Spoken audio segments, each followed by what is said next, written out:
Welcome to the Pay-Per-Caller Show, brought to you by Ringba. Hey everybody, welcome to another episode of the Pay-Per-Caller Show. I am super excited about this conversation we're about to have. In the studio today with me is my good friend and customer, Manny Zuccarelli, the first recipient of the $100 million GOAT Award. And we're going to walk through how he built his business, the lessons he learned while doing it, and other important things in life. And so thank you so much for coming to the Ringba Mastermind House today. I'm super excited to have you here. Thank you, brother. Thank you for having me. Yeah. Thank you. I know that you've been trying to make this happen for a while, so. Yeah. Well, what's crazy about our journeys is where we met at LeadsCon a long time ago. You were like a team of 1 or 2, and I think Ringba had like 5 people at the time, including me and Harrison. And so we were just at the beginning of our journeys. And then over, the last 5, 6, 7 years, we've built much bigger organizations. We've talked a lot over the years. And I'm just really appreciative of our relationship because I know how important personal growth is to you and leadership is to you. And I think, it's where it starts. And I think our organizations are really aligned in that way. And it's just been so cool to watch your growth and success over the years. And it's very humbling to have had, to have played a part in that. So Large part in that, yes. Thank you. So I'm very honored to have this conversation today. And so where I'd like to start is, where did QuoteVelocity come from? What was the genesis? How did you get started? What got you into the industry? Let's just go all the way back. So really been in affiliate marketing since 14, 15 years old when the AOL days were around, right? Mm-hmm. After having built and grown various companies in the performance marketing space, I think I just reached a point where I was no longer aligned with the direction that the company that I was running was going in. I wanted to build a company where I could really have sort of an enterprise level organization where I could bring in a great team that, where you build real careers and create some sort of impact that was beyond just, running traffic and running offers and building a network and I felt like we were too cookie cutter for what we were doing. Although the engineering team, my partner, everybody, these guys were the best at what they did. But I think I just reached a point where I'd sort of evolved a little bit past it. And it's nothing to say that I didn't enjoy what we were doing. I wanted more out of life. And I was in a period where,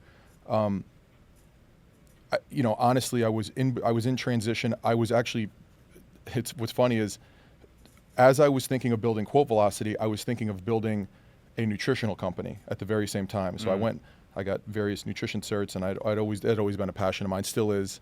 And I started QV, and we got started in the finance space. It was myself and a good friend of mine, and it was tough, man. I think I underestimated the shift from what I was doing to this. I was not one of those companies that just took off right away, and just hit the ground running with profits. We lost money for maybe 8-9 months. Looking back on it, I think I was trying so hard to just figure out what I needed to do to now evolve into what was now a call space, whereas years prior, everything was really leads and data. And I was forming all new connections, all new relationships. It was a completely different company.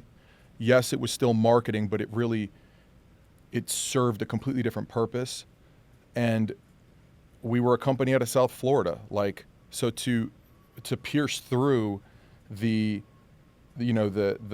negative reputation that exists in this area for lead generation in general. Sure. And then to develop a reputation as somebody who was doing the right thing, it made me go overboard with compliance and overboard with how we ran the business, which later really mattered. And that's hard to do in the early stages of a company where all you're trying to do is survive, right? Like, we were self-funded. It wasn't like I had capital from outside investors. And although, I had done okay in the past, it was just foreign to me. Like, I had to learn everything. I had to learn technology. I had to understand, what vertical I was going to get into and why, and how do I master this, and who am I competing against, and, what are the sort of the laws that govern this ecosystem, right? And I feel like it took me longer than I would have hoped for to get going. Looking back on it, what I really wish I would have done is I wish I would have embraced that pain a little bit more instead of allowing it to kind of shock and jar me into like shit, was this a good decision? Should I just go back to what I was doing? Can I go back to what I was doing? Which I think is something we should talk about later, and how that can totally fuck with your mental framework. Well, I think what you said there was interesting was you came from sort of a DR space, performance space, and had expected that you were going to see immediate results. Yeah. And I want you to know you're not alone.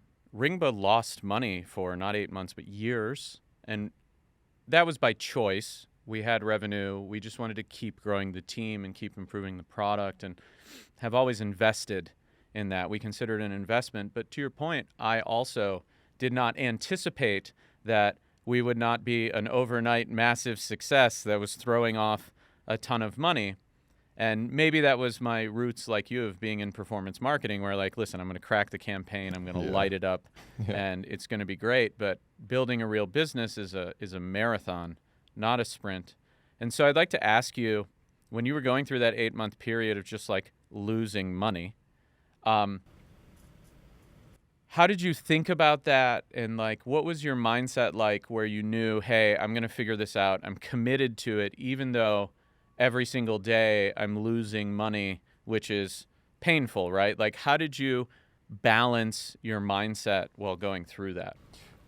Reading books that were related to this topic. So Ben Horowitz's The Hard Thing About Hard Things. Great book. I feel like in some ways saved me. Having the right mentors, and I don't even mean in close proximity, I just mean at a distance, having great mentors. Andy Frisell and others who had like the MF CEO podcast at the time was really growing as I was in these early stages of QuoteVelocity, and listening to that every single day on the way to the office. It's sometimes in the middle of the day if I felt like I needed it, on my way home. I mean, I owe everything to that podcast and to that man for the content that he put out. I praying every day. And I know people have different opinions about, religion and whatnot, and I'm not here to, but I do think that asking God or the universe or whatever sort of suits you best for guidance and for help, it gives you the understanding that there is hopefully something out there that can help influence you in the right direction. I prayed every morning. I begged some mornings. My wife was very supportive through the beginning, and gave me the confidence to keep things going. My brother, my friends, I have a great support system. So, it wasn't that I went looking for empathy, but it was definitely like they saw it affecting me. Like you could see it, and I'm pretty extroverted, so it's not that hard to, you can read me pretty well.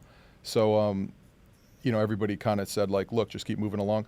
What I will say is, and I feel like I now do this a lot to pay it forward. If you are working with someone who's in the early stages of their business, or you are, even if it's not a friend, but just an associate, someone you communicate with, when you're in those early days and you're really like, I don't know that this is going to work, and like all of that anxiety starts to hit you, you will take any small win, and it can take you through the whole week. So I remember, people in the space when I first got started saying, I've seen people just like you build great companies. Like someone said that to me at one point, and it was right at the time where I was losing money, and I was, again, almost a year in, and I'm like, man, I just feel fucking stupid. Like, I don't know why I can't, what I'm really having trouble with here. But that comment carried me for like a week. Wow. And it helped me get through that period at that time where, and then, you know, I'd have another small win like that later, and another small, and it could have meant nothing. It could have been somebody's email response that was just positive in nature. And it just helped me make it a little bit further so I didn't just dump this and go back to what I was doing. And, you know, to this day, I try to pay that forward. I know you and I were talking about it before, especially when people reach out to me like, hey, I saw you, you know, on your first podcast with Adam, and I stop and I do try to help them. I've talked, and I don't want to say who, and you know, maybe they'll announce this at some point on your podcast, but I've talked several people off the cliff and into remaining in their business or starting a business. So leaving where they are and starting a business in this space. Competitors. Sure. And to me, that's just a way to pay it forward. And I think, you know, I was very fortunate to have the support system that I have in place. And be that from my friends, my family, associates, again, God, whatever that looks like, it helped me. And I'm forever grateful for it.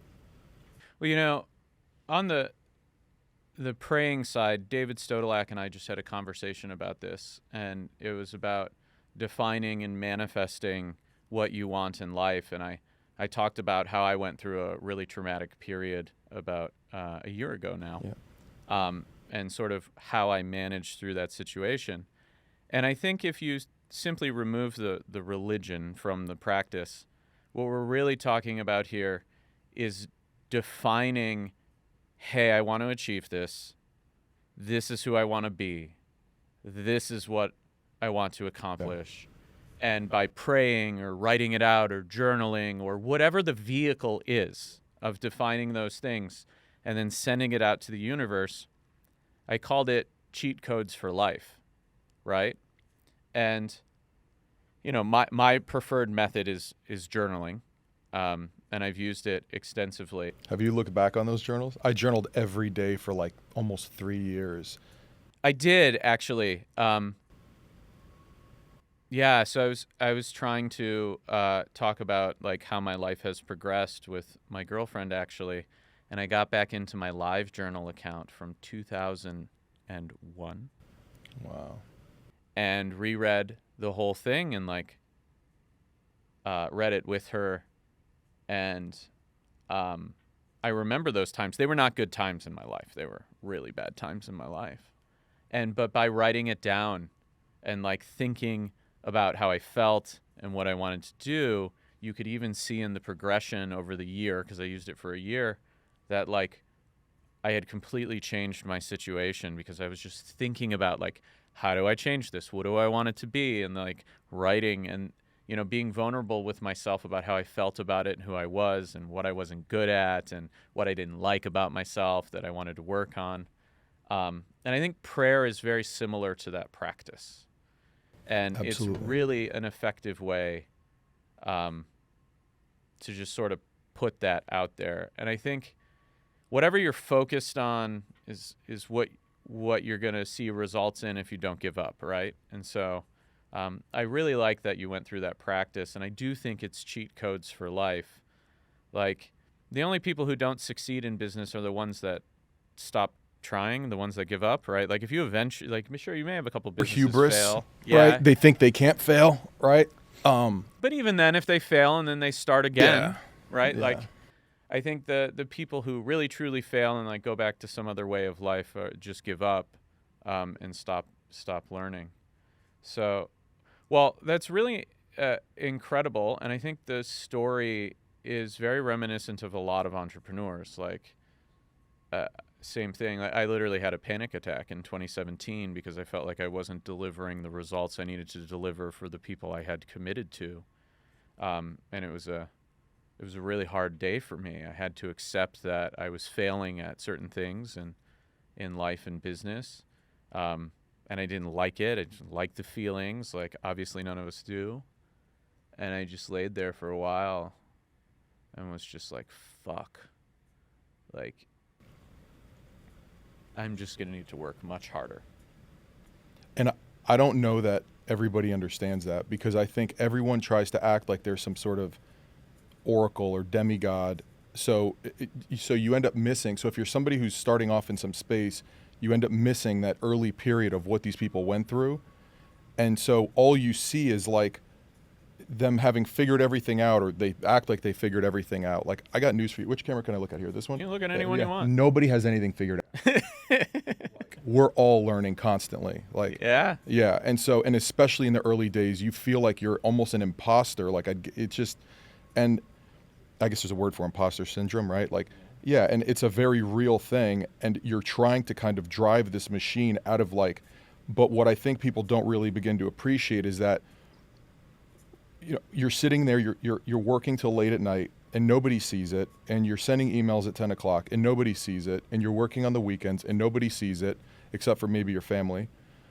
And it's like a rocket ship trying to take off, right? Like, you've got like all this noise and all this activity going on, and this thing's just not even moving. And then it's like it kind of gradually starts to come up, right? And it's sort of, it begins to sort of push past, you know, the gravity that's trying to pull it down, and then it catches momentum, and then it's like, you can't fucking stop this thing, right? And so I think people should try to look at the early days of their business as that ship just trying to take its first steps towards reaching escape velocity. No pun intended. No, I think that's a great example. And I think our story is very similar. And people definitely speak to me differently today than they did back then. But in reality, I think, you know, the panic attack, the losing money Yeah. and the stress and all that, like, that's the most important part of the process. And when people see it from the outside, or they see success from the outside, they don't see the 10 years of struggle prior. They just see like the end result. And it's really hard to communicate to people what it actually takes, what you have to go through to do it. I think the journey is 100% worth it, right? Like, I would never do anything else. Even if I had to start all over today, like, entrepreneur all the way through, I'll suffer again. And it's this beautiful journey. But when you see success, the real questions and the things people should be focused on if they want to learn how to achieve that success is like, what was the pain and the suffering at the beginning? What were the problems you solved? And, you know, what was it like to scramble through without resources or whatever it is? Because that's where the real lessons are taught. Like, that's where I learned everything. Like, you know, I get a monthly P&L now. I'm not learning anything from it, right? Like, you know, I have to like seek out the lessons I want to learn to do it. And I also think it's important to not forget what that period felt like, so you don't end up back there again, right? So like, this is kind of what I was saying to you before about like, I consciously and actively think on a, I wouldn't say an hourly basis, but surely on a daily basis, like, this team could just walk out on me. Like, if I don't perform, like, this is all rented in some way, right? Like, I have to still show up. Yep. And you want to talk about the pain that would bring about, or probably even worse than what the beginning of your journey felt like. So, I cannot stress that enough. I mean, it makes me sick to see people build organizations or start a company, and they finally push through the infancy stage and they begin to act like teenagers. Yeah.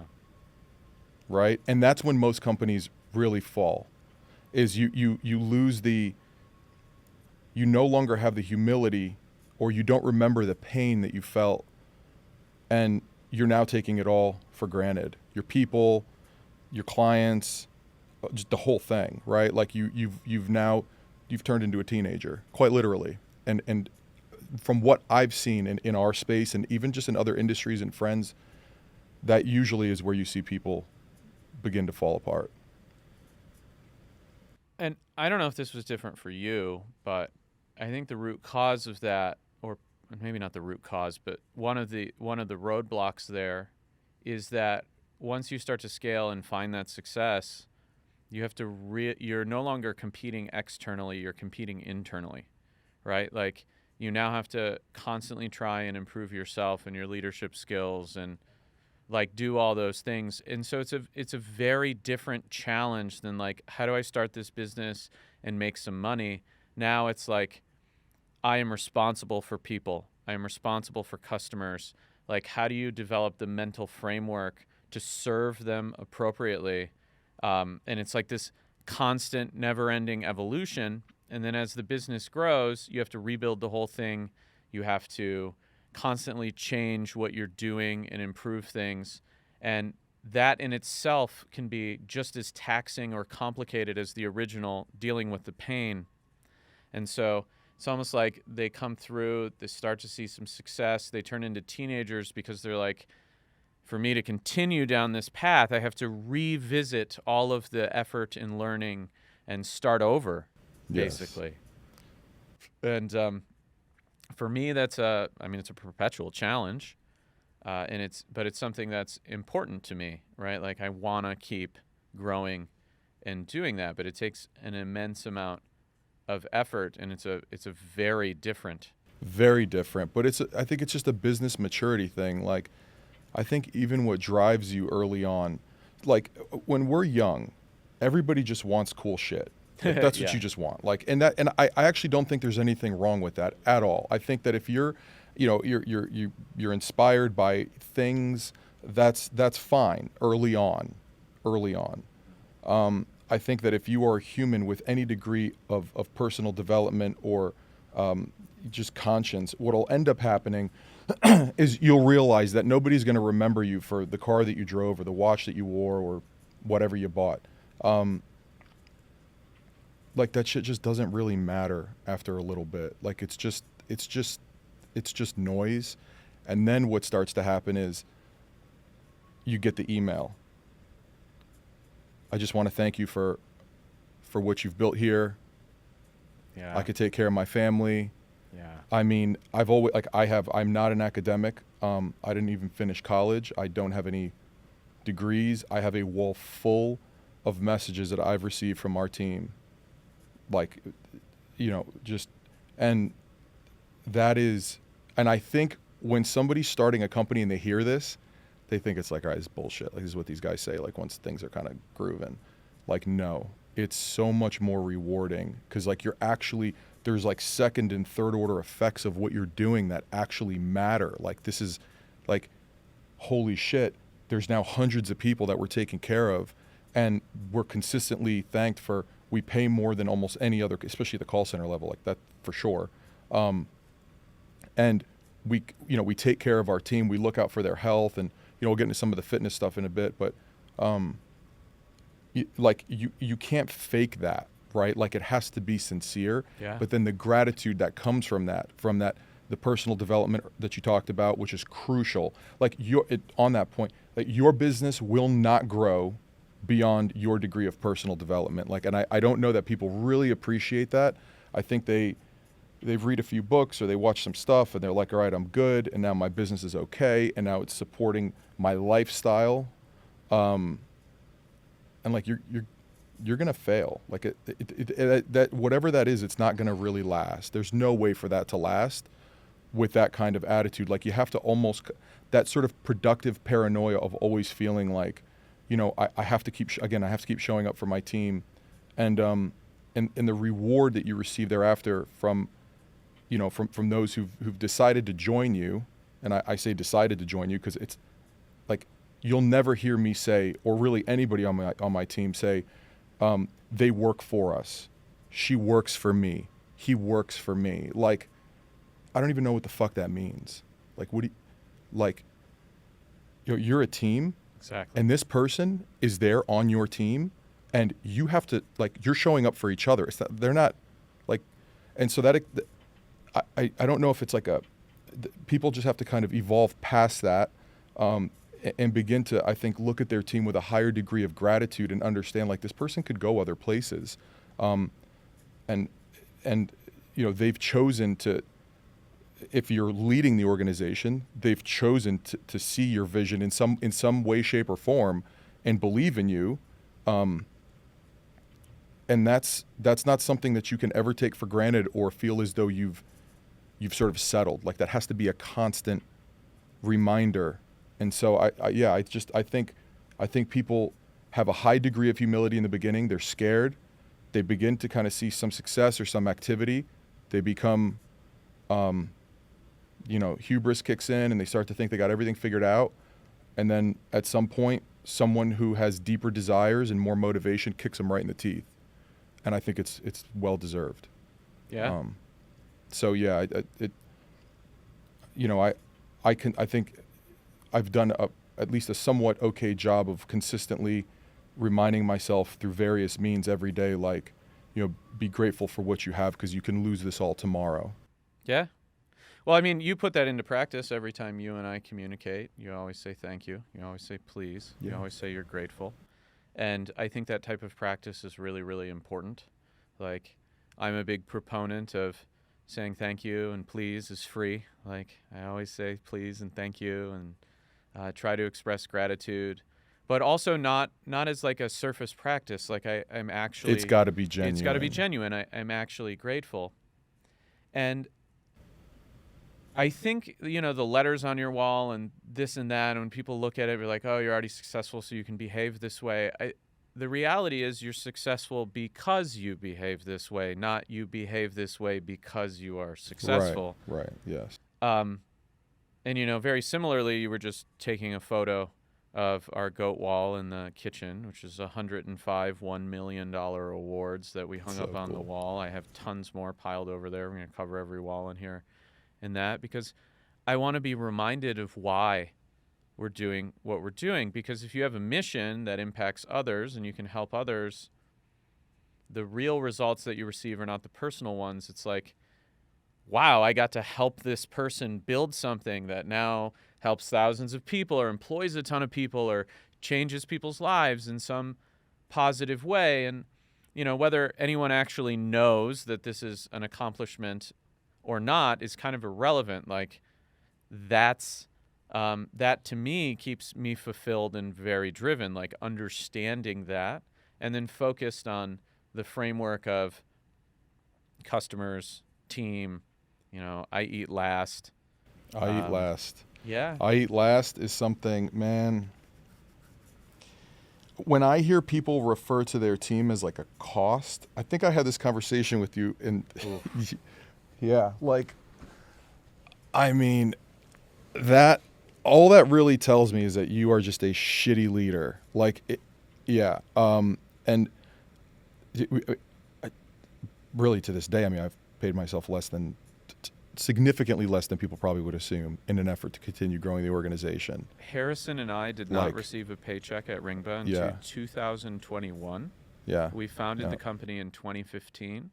We put up all the cash to grow it, and we have never given ourselves a raise since 2021, and we make significantly less than most of our employees. Yeah. Team members, right? And I don't even think that they really understand this, or, maybe people don't believe it or whatever. A lot of what people see now, they think is the success of Ringba, like, oh, hey, we're in this place or whatever. But Harrison and I did super well for a decade as business partners before, and we invested that money wisely. We acquired other businesses. In reality, we have essentially left Ringba alone so that it has a significant amount of growth capital, so that our team members are taken care of, that our runway is forever, right? Like, it doesn't matter.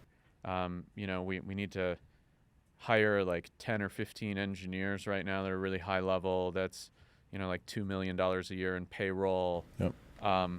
And we've just been really conservative about that. And I don't think people will believe it if they see it, because they see some of the things that we do. But, I always say to Harrison, like, listen, we're going to be really conscious about this. If you want to do this activity, I'm down with it, but you need to figure out, how do we do it at cost? How do we turn it into a business? How do we, figure out a way to make it work so we can get what we want without just like making a poor financial decision. And this is a type of sacrifice that doesn't that can't really change, right? And I think what you were talking about earlier is entrepreneur starts to see success and they have this shiny object syndrome. They're like, wow, I'm making some money, so I'm going to like go buy all these things. I'm going to fulfill all those needs and desires. And what they're essentially doing is trading their future for for growth. Yeah. Oh, absolutely. Like, yeah, 100%. And I think, that coupled with the idea that this will never end, that coupled with the idea that I've got everything figured out. Like, no, man. Like, there's some kid in his basement on 40 milligrams of Adderall that's ready to cut your throat. Yeah. Like, how about that? Yeah. Like, seriously, so I think realizing, and like, those are the guys that I'm afraid of. I'm not afraid of like the ones that are out there that like I could see. Yeah. I'm afraid, like, those are the ones that I'm like, so. That's because it was you. Perhaps in some ways. I mean, that was me. And I think that fear is valid. Yeah. And I don't think you can ever stop being paranoid about it, right? Like, yeah. It's funny, we were looking at our CSAT scores, customer service scores, and we track everything, and we look at ratings and feedback, and like we have a whole apparatus now around this. And I see our feedback scores, and they're phenomenal. And then I go, no, this is just not good enough. Like, and the team's like, what? And I'm like, no, it's not you guys. It's not that you aren't good enough. You guys are amazing. I'm just like we can't just look at this and go, all right, we're good. Like, how can we improve it? Where do we take it to the next level? Like, okay, so 150 times we got it right, but one time we got it wrong. Like, how do we make sure that never happens again? And I think that not resting on those laurels and like never letting that go is super important if you want to continue to grow, right? Because that kid in the basement will essentially be like, all right, cool. Well, this part of their business isn't good. This part is. I'm going to do X, Y, and Z and figure out a way to do it better. And maybe it doesn't like eat the whole business away, but if you're not constantly improving, it will start to erode progress. And you say if you want to continue to grow, and I think that's important because I do meet people frequently who are like, you can kind of see they're good where they are, and they've sort of lost that flame. I think a lot of that has to do with your community, right? Like, if your goal in life is to impress your neighbor, like, you're probably going to end somewhere far lower than you're capable of. Yeah. If you then go and join, a community, or you involve yourself in events, or I'm a member of the Arte Syndicate. Actually, I'll be out there in June in St. Louis. When you're surrounded by people that are at a point in their life where you're talking, they've made massive impacts and waves in their industries. They're deep into 9 and 10 figure businesses. They've seen past the sort of immature early stage drivers or motivators, if you will, which again is okay. Whatever gets your ass to that point is fine with me. Yeah. But you have to evolve. You have to evolve, man. And I think some people reach a point where they're like, look, I don't want to do this anymore. I want to be home with my family, and I think that's okay. But what you do have to realize is that if you're there mentally, your team is seeing it. Yes. Like, don't ever think they don't see it. Like, assuming you hired smart people, which I hope you did, they're going to see that, and they're going to be like, this dude's checked out. Like, he's here, but he's not here. And what'll happen is those that stay in an organization like that are not great and are not going to give it their all because they're like, there's no future for me here. And no one great is going to join that organization because they're like, this is kind of just, it's sort of just simmering, right? Like, there's no, and so you'll lose great people. So eventually you'll fail anyway. So really, what is the answer? And I think that depends on where you are in your life and what you really want. I want a legacy. I want something my kids can be proud of in the future, and whether they decide to, take a similar path or in some way, shape, or form. What I do want them to see is that their father did all that he could with the time that he was here. And the contrary to that is that it's cost me a lot. Yeah. It's cost me a lot with my family. It's cost me a lot in my marriage. It hasn't, it's been tough.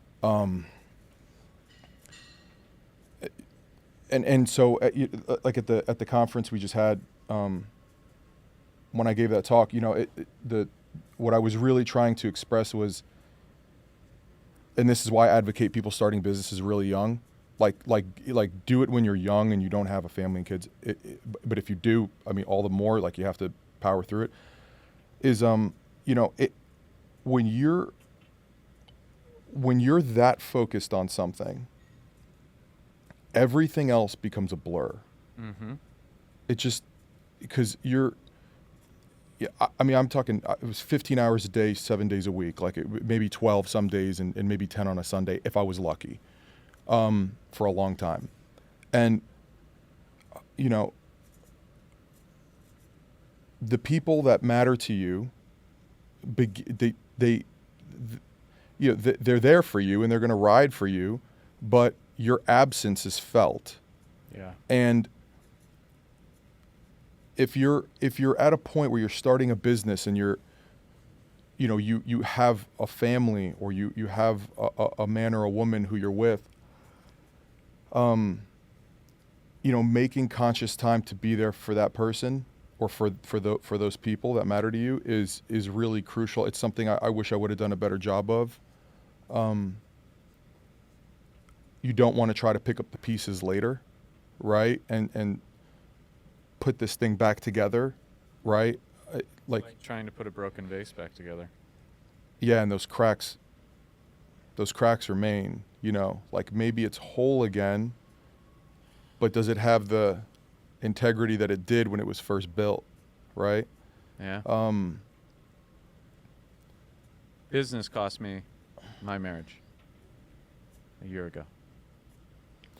And if somebody were to ask you, and this could seem, I really don't care. Go. But if somebody were to say, would you do it again? Your answer would be, yeah. I don't have to ask you. Your answer would be yes. And I thought about this a lot, and I was like, what I'm ultimately looking for is that the result of the activity that I influence result in greater, again, second and third order effects later. Like, how many people put food on their table? How many lives did we positively influence? And I'm regretful that I didn't think more consciously about people's needs, but I would be lying. I would be lying if I said that, if I could go back, I would have just never, because we've built an amazing organization with incredible people, and we've legitimately changed people's lives, hundreds. Yeah. And I can't advocate enough for people to start young in their journey, because the risks you could take when you're in your, 20s. Dude, it's just like, yeah, you could do whatever you want. It just doesn't matter. It doesn't matter. And move back into your parents' basement. I did it 3 times. Whatever. Fuck it.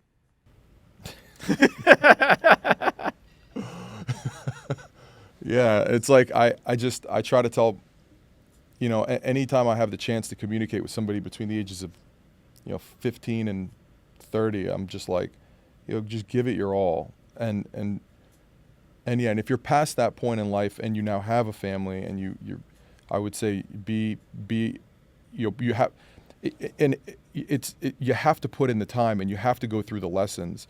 So we talk in this country a lot about, they're workaholics or work-life balance, and I do my best.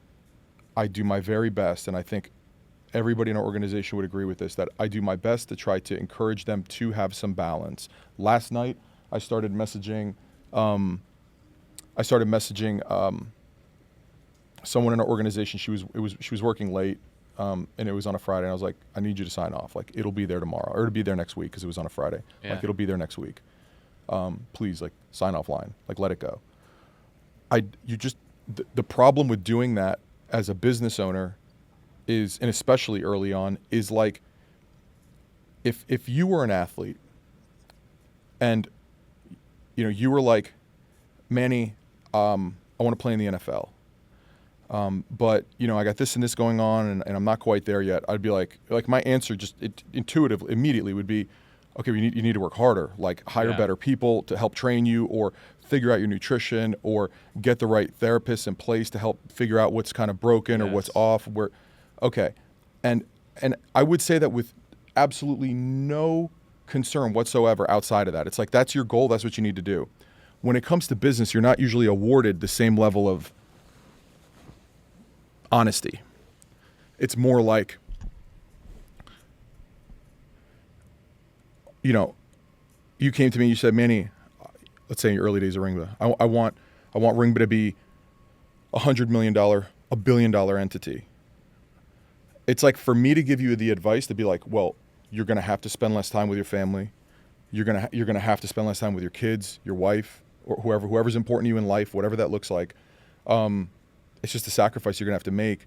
Like, that's not I would say that to you because that's the honesty of what it was going to take to get you there. But most people would take that as a, you know, like, sort of encouraging a workaholic lifestyle that isn't healthy. And it's like, no, man, maybe it's not healthy, but about less than 0.5% or I forgot what the figure was, of all companies in the world ever hit $100 million in a year. And it's like, do you want to go to the fucking Super Bowl, or like, what are we doing here? Exactly. So I think it's a decision people have to make, and they have to be well aware of the negative impacts that can happen later on, especially if they're not hyper aware of what's going on while they're absent mentally, like keeping a pulse on home. You know, I think related to that, one of the biggest mistakes I made was 15 years ago. I didn't talk so much about, like, hey, this is what I'm going to do, and this is what I want to accomplish, and I want to see what I'm capable of, and, like, this is what it's going to look like, and what I'm going to have to do, and what I'm willing to do to get there, right? Like, oh, go to 26 events, I'll be gone for half the year. Yeah. In my mind, never even occurred to me to, like, think about whether or not I would do that. Like, the answer is just yes. I mean, last year, Harrison and I went to more trade shows and events than anyone else on our team. And it's not even technically our job, right? Like, my job's not to go to a meetup and hang out with people. I'm an introvert. This is not generally my thing anyways. But we go because, you know, you want to show the team you're like leading by example, and you want to go meet with people. And it's an uncomfortable thing for me, actually. Like, I can do this all day, but that is very uncomfortable for me. And I do it anyways because I know I have to do it. But, you know, what I never did was I never communicated, like, hey, this is what it's going to look like when I you know, have success in building this, and what I'm going to do, and I'm never going to stop, and I'm going to do this for the rest of my life, and I'm committed to the people that are on my team and my partners and my customers. And, like, I think it's incredibly important that my team, partners, and customers understand this about me, but I did not communicate that in my personal life. There was, like, no warning of this. And then you get so focused in what you're doing, you're like, just don't communicate it or follow up. I'm notoriously bad at going to an event and being laser focused and, like, not communicating, you know, just like, hey, I'm going to do this. And I'm like on from 9 in the morning until 10 o'clock at night and go to bed and then like get up and repeat. And I'll own that. Even if I don't think that it would have saved my situation because there's value divergence and one person wants not this lifestyle, and then me, of course, I'm not willing to give it up. The answer to your question is yes, of course, I would do it all over again. And I think I've grown in that respect, and like in my current life, I am very clear, like this is what my mission is. This is my priority structure and order. I actually communicate the frameworks in my head much more often and then reinforce them, like here are my top priorities in this order. Here's how I'm going to address them. Here's what I'm focused on. Here's what that's going to look like. And here are my expectations of like how the relationship's going to go. And these things will never change. And I'm sure that's attractive to her too. Like, well, now right. That's what I'm saying though. Right. Well, and you're focused. You're a man. You're defining. Like, this is how things are going to be. It's not about being controlling. It's just like, hey, this is my life and how I'm building it. And it's like, this is our mission if you choose to be a part of it. It's not mine, it's ours. And if you don't subscribe to the mission, the relationship will never work. I'm not controlling at all. Like, I don't. Right. But her seeing that you have clearly defined goals and you're driving this unit of the two of you in a direction is something that I think women probably wish more men had in them. It was a significant change in mental mindset for me, and now it seems so simple, but in reality, looking back, I was failing at doing these things. Also, my priority structures were completely out of whack. Business was my number one priority, which in reality is not how it should be. My new framework is very clear. It's health, education, relationships, and then business, wealth, whatever. And I don't sacrifice it for any reason. I had a major event happen on Friday I had to deal with, and I still went to Pilates class, like phone off. And it's hard. Yeah, it's it is. Hard. It's so hard. Yeah, it's so hard because you want to just like, I don't know, like, Matt, how many times have I showed up in the office in my workout clothes? Like, I'm not good at this. I did not figure this out yet. But yeah, like thank you. Like there's some mornings where I'm like, I'm dressed to go to the gym and I'm like, all I could see is work, and I end up, I'd like autopilot, right? I just end up at the office, but you feel it. Yeah. You end up feeling it, and then you're worse. Like Joe always says this on our team. Joe's always like, if I don't go for a few days because we got too much going on, like I feel so much worse by day 2 or 3 of skipping the gym. And fitness as a whole to our organization is huge. Like from the outside, you'd sometimes think we were a fitness organization. Like I know you guys look dude, ridiculous. Everything. We've just done everything. Hang out with your crew, I'm like, it's nice having bodyguards. It's not even that. It's not even that. It's just it's the whole team, right? Like there's constant weight loss challenges. I don't like to get too into what we do, not for reasons of it's just I don't want it to look like we're sort of, it's a self-serving PR stunt here. Like I don't want it. Let's address this. Like if you're going to be a servant leader, part of your job as a servant leader is to set the example across all pillars of your life, because it is not work and personal life. They are intrinsically connected. And if you're going to lead, you have to show your team you're going to improve whenever you have a time of challenge or you realize something. And so then you want to lead and share that with your team. And so asking your team like, hey, let's live a healthier lifestyle so that you have more energy for your kids and your family and no major medical issues. And, you can do more things and live a better life. And yes, perform better at work, of course, but like perform better at home too, because these things are linked and driven by something like health. There's nothing wrong with that. And I understand your concern here with the message of like accepting people for who they are and whatever the case is. But, and that's fine. Of course, accept people for where they're at today. But you get to set the tone for your organization, and it's perfectly acceptable to say we're going to be a self-improvement leadership organization, and we want everyone to get better at all aspects of their lives. Ringba's first value is to lead. It's my first value. And I dictated it in a company podcast, and then they literally chopped it into our values.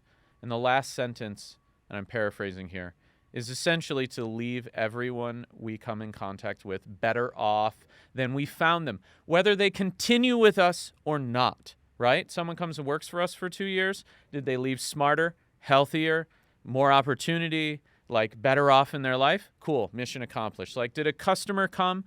Maybe they don't stay with us, but we taught them, we helped their business grow, the outcome was positive.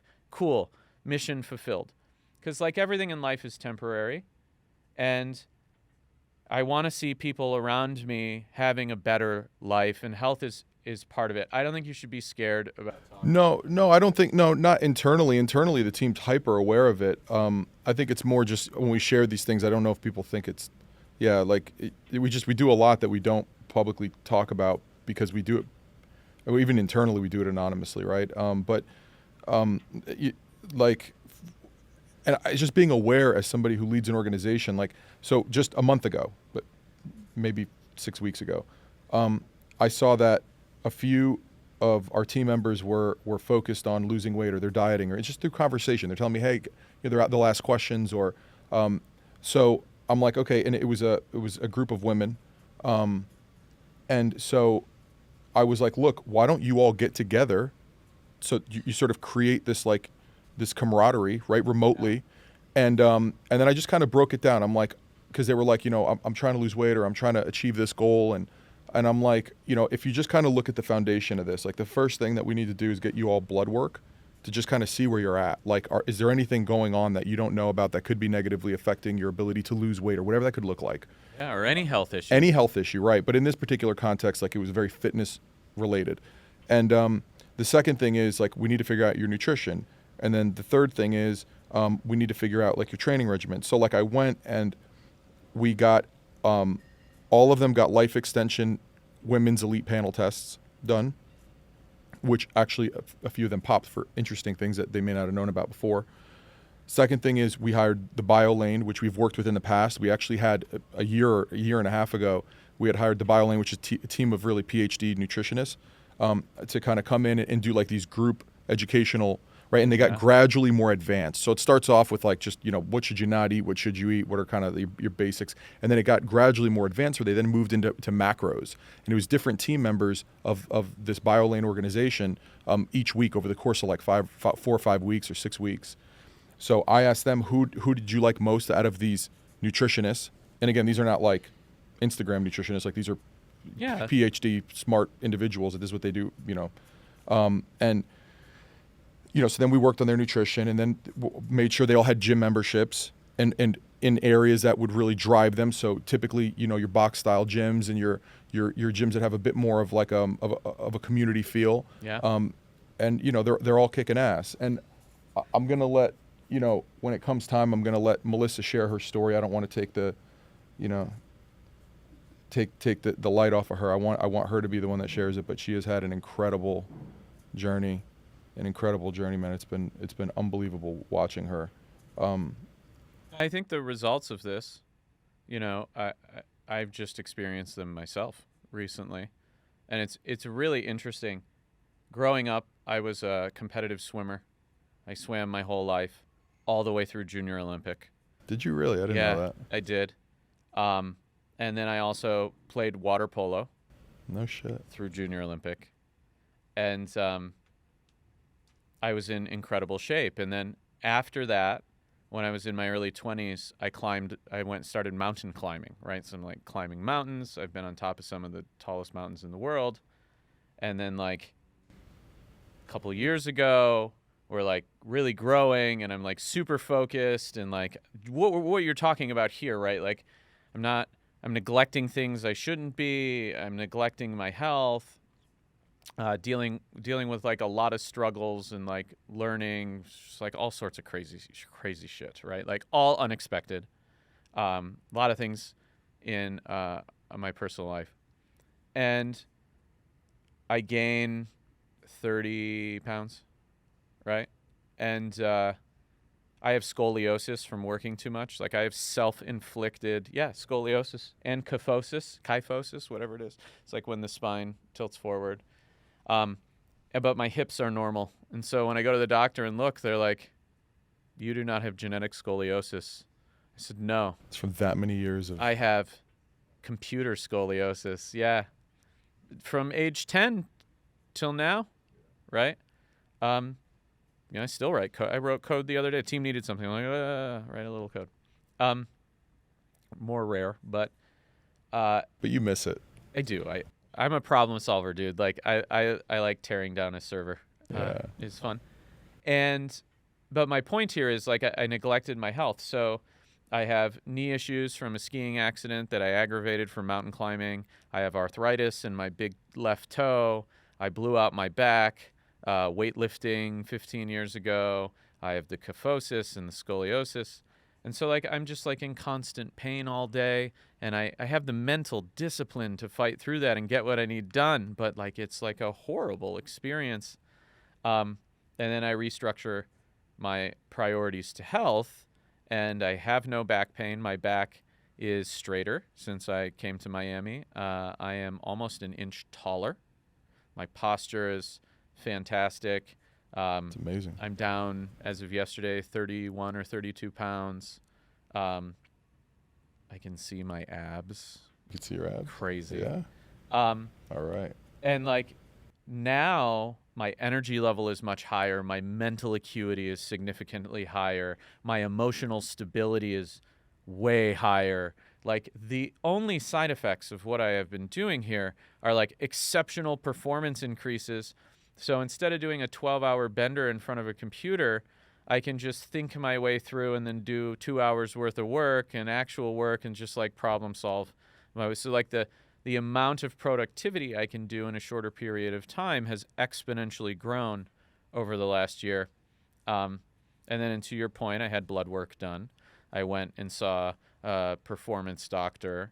I had a shoulder injury that I self-inflicted weightlifting here, it was bad when you and I flew last time. Yeah, but now has almost entirely healed, and I'm lifting again.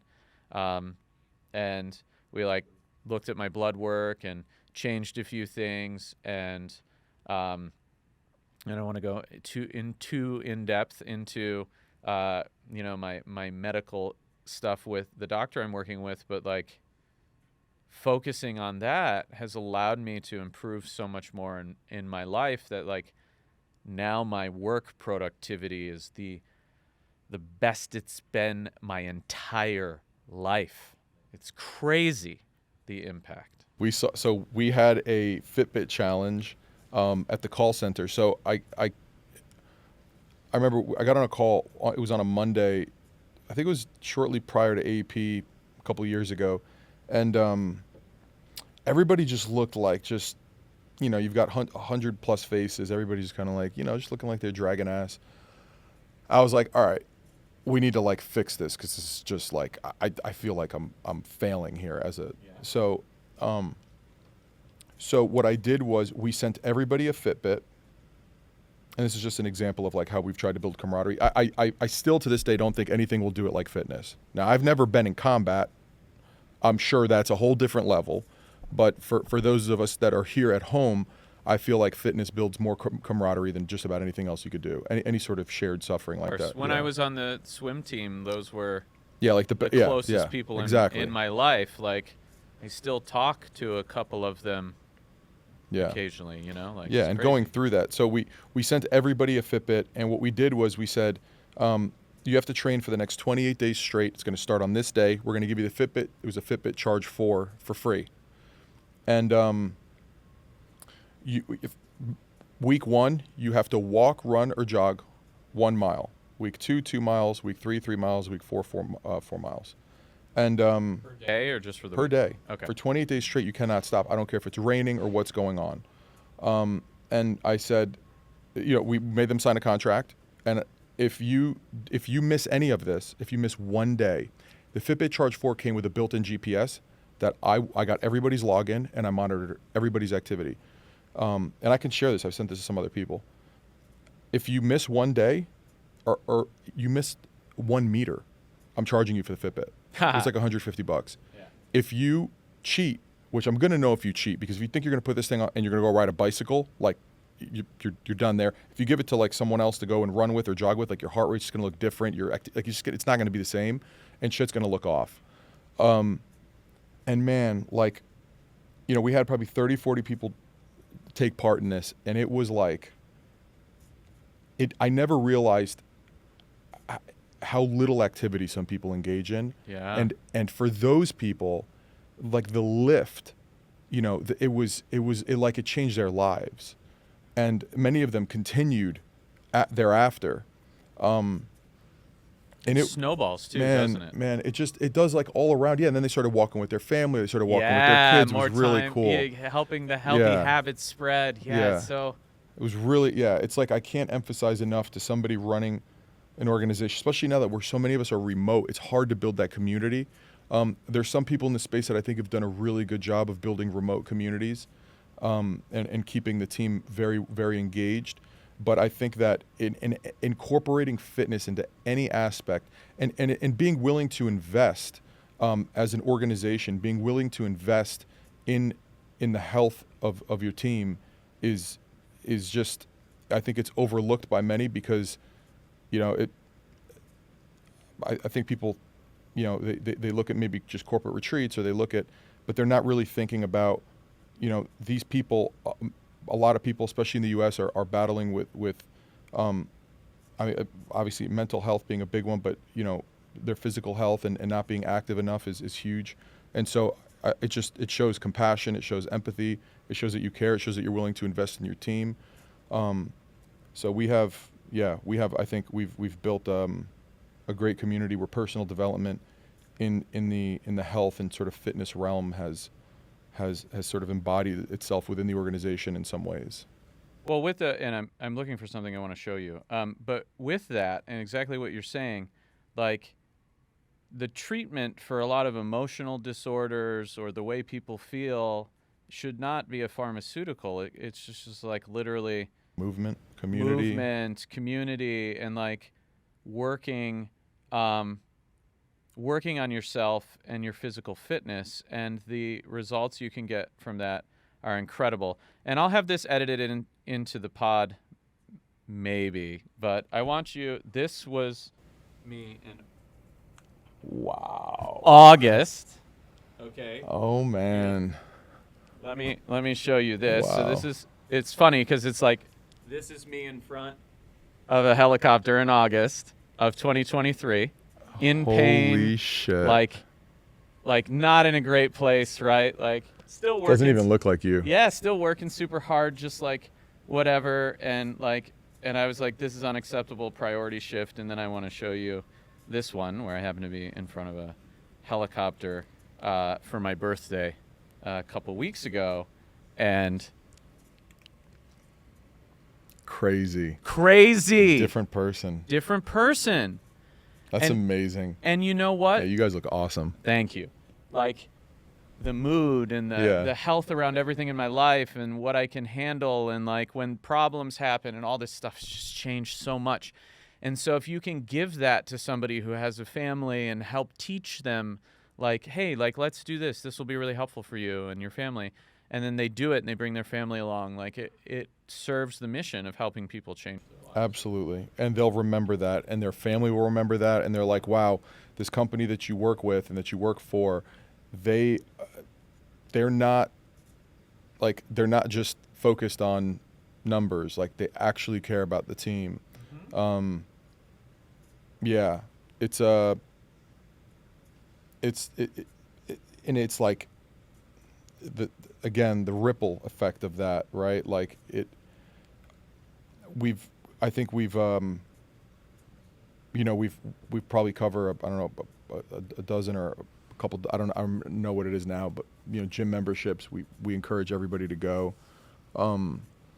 We had something for a while. We'd make them send us pictures, or we would revoke it. Yeah, because I know how you could fall into complacency. Well, especially accountability is important, right? Absolutely. People need it. People want it. There's nothing wrong with it, right? Yeah. Like if everyone's on board, I think that's great. Like if you define from the beginning, listen, we'll cover this, but accountability, accountability photos required. Yeah. I did this with Harrison and Chad when I Did was you? helicopter boy. Like every day I was doing 2-a-days in the gym, and I'd send him a morning one and an afternoon one, just like me covered in sweat and like, all right, guys, I did it, you know. That's And awesome. that level of accountability, Chad wasn't working out, like Harrison was, but like Chad didn't care. He was like, great job, great job, great job. I didn't even ask him to hold me accountable. I'm sending it to this group every single day. And then I felt like obligated to do it. And like, I'd be like sitting there like, oh, I should go work on something, or, oh, I'm like, all right, I got to go send Man, this it's picture. hard. Yeah. Yeah, and I think like, yeah, and people come to me for advice on stuff. It's like, listen, I struggle with the same shit every day. Yeah. Every day. And, you know, I average maybe, I don't know, 6.5-ish hours of sleep a night, 6, depends. And I don't talk about that as though I'm like wear it like a badge of honor. Like I actually don't. I think it's terrible. So you imagine after 6 hours and then I'll wake up at least 2 or 3 times, then I have to like consciously put myself back to sleep because my mind will just go. And dude, I want to hit snooze. Like, fuck, man. Like that button's tempting as hell. But I don't, because I want to look a certain way and I want to feel a certain way. And there's just something about being physically fit that commands a certain level of respect when you enter a room. It just does. Yep. Clothes fits different. Because people know what's behind that. Well, you can't buy it. You can't buy it, and it's fucking rented, so you can lose it. So I could train my ass off the entire year, and if I stop within 30 days, like I'm gonna look completely different. Yeah, it's like, so, you know, but at least to some extent, you're not gonna look the same. So it's like, you have consistency. Well, it goes with diet too. You have dedication. You have diet that's in there. You have like self-control, discipline. It's like everything that you would want in your business. And all those behaviors that result in building a great business. You have delayed satisfaction. Like there's so many parallels there, and there's just nothing honorable about building a great organization or being part of a great organization, and then just not feeling good about who you are or what you like. And so I've always been outspoken about this, and you know, to the extent that somebody shows that they're even slightly motivated in and what I do think, it's something I do want to touch on that I think is important as a parallel in business, is this. There may be no shortage of people cheering you on. And I think that as a motivating factor, like it can help. Again, we go back to what I was saying before. Like I think it can help you make your way through. But there's going to be nothing as powerful as taking a negative event or negative emotions or that dark energy, that dark space, and using that to fuel you. Yeah. So if you're someone who's struggling with making it to the gym, and let's say your goal is weight loss, you have 2 scenarios. One is, you know, people cheer you on, hey, you know, let's meet at this time, or you know, you have some form of camaraderie that encourages you to get there and to you know, train hard and not miss days and to stay on schedule and to remain committed to whatever your program is. That's great. And that could work. But if that's not working for you and you're still struggling, I would tell you to think about how painful it is that people have said mean things to you about your weight. Yeah. I think it would be good for you to think about how uncomfortable it is for you to put on things that you'd like to wear. Like, I would go to that dark place, and I did that a lot in business. So as a sort of contrary to what I had mentioned earlier,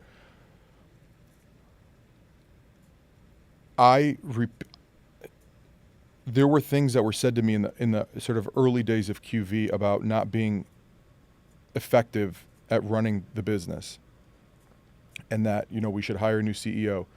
And these things were said to me by people that I cared about, or by an individual that I care, and I still do. I love. And that kept my fucking ass in that seat at that office for many late nights, man. Like rethinking, like, and I don't know if it's spite or what you really want to call it, or like I'm gonna show them, but that dark, painful reservoir of energy it's like it's endless. And this is why I always say, like, in business, if you don't have an enemy, just make one up in your mind. Like, just fucking create one. Yeah. And when it comes to going through the journey of trying to embark on, and I've never had to lose 50 pounds or 100 pounds, so I don't know what that's like.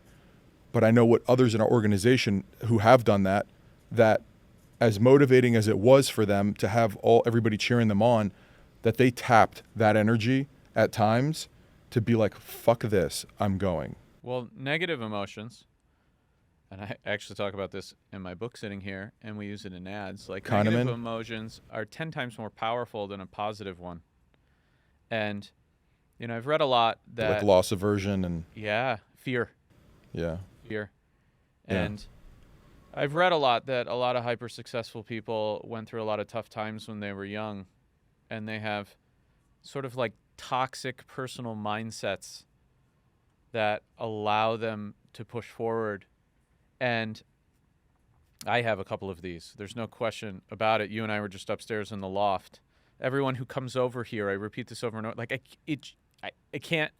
One, I'm not going to therapy my way through this because it's effective. But two, I'm just not like, no. So what you just said, I'm not going to therapy my way through this. Right. It's like, I don't want you to give me a pill that's going to knock this out of me. No, hell no. Like I need this, but that's not the current state of, now it's like, I don't know. There's just, everybody takes on an approach where it's like, you need to heal and like, dude, like maybe, but what you need to fucking move. Yeah. Like, you need to move in whatever it is that you're doing. You need to just move, like run through the fucking wall. And it's hard, and it's an area that we don't like to sit in, but you need it. And I think I said this to you on the first podcast, like when I do something wrong or I make a mistake, I don't try to just immediately step away from it or excuse my way out of it or even apologize my way out of it. Whether it's at home or whatever, interpersonal stuff, anything, business, I try to sit there for a little while. And I think it was really Ray Dalio that kind of instilled, and it's like you need to remain there for a minute so this pain, you remember it. And so that it becomes physical. Dude, and so, yes, like sick. And so that at some point, when this situation reintroduces itself, you don't make the same mistake again. Like the touch the hot stove thing, right? Like you need to remain there for a moment. And so I don't know what trauma's like for some people, but what I know is that if you're finding that the positive feedback that you're getting isn't getting you to the goal that you're trying to get to, maybe, just maybe, look at that other side and let that fuel you and see how much more energy you gain from that. I sat in that chair so many nights in my office when I really just wanted to go home to my wife and kids, and I stayed there because I was like, I am not going to let this company fail. I can't. It just can't happen. It's not going to happen, man. Like, if this company fails, I'm fucking digging ditches. Like, it had to be something that it was, because that didn't come from praise. That came from a much darker area. Yes, 100%. And so it got me to send that extra email or to make that extra phone call or whatever that looks like for you or for your company or for your fitness journey. And that's everything. And I just feel like people have lost that, and they look for comfort, and their whole life just turns into a mediocre, good enough situation. And it pains me to see it because I'm like, you could be so much more than you are. When I was young, I had a really trying and painful middle and high school experience. Like, I did, as an adult, I saw a trauma therapist to deal with this by choice. And it was kind of an incredible experience. and I don't really feel like diving into the details right now, but it was very dark. It was really horrible. And on top of it, I had this big gap between my two front teeth, so wide that you could take a silver dollar and like sideways through. It's just whatever.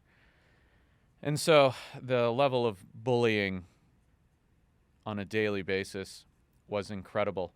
And the level of like that made me not want to go to school. And so when I go to school, I just checked out, didn't matter. You know, I spent all night at home on the internet learning. And so this is like, I didn't really have a formal education, but just like always read, always learn, because that was all I could do. Like no one was hanging out with me. And so, on like literally a daily basis, teachers would just say like, your potential's wasted, your kid's never going to amount to anything, this kid's never going to do anything.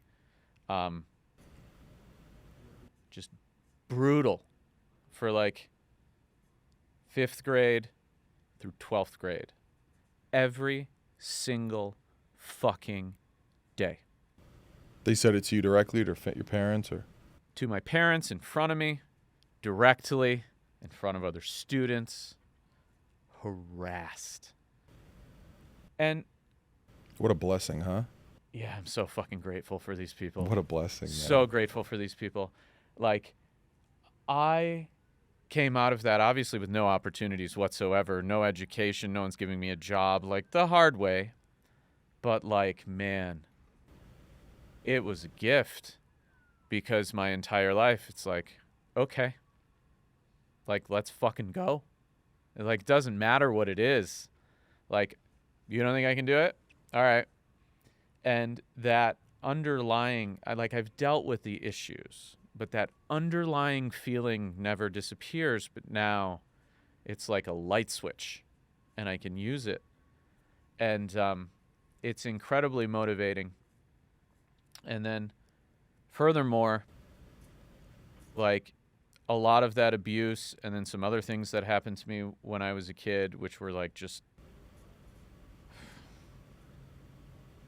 I had to fight so much, like defend myself in front of so many people, adults, kids, you know, like in every scenario possible.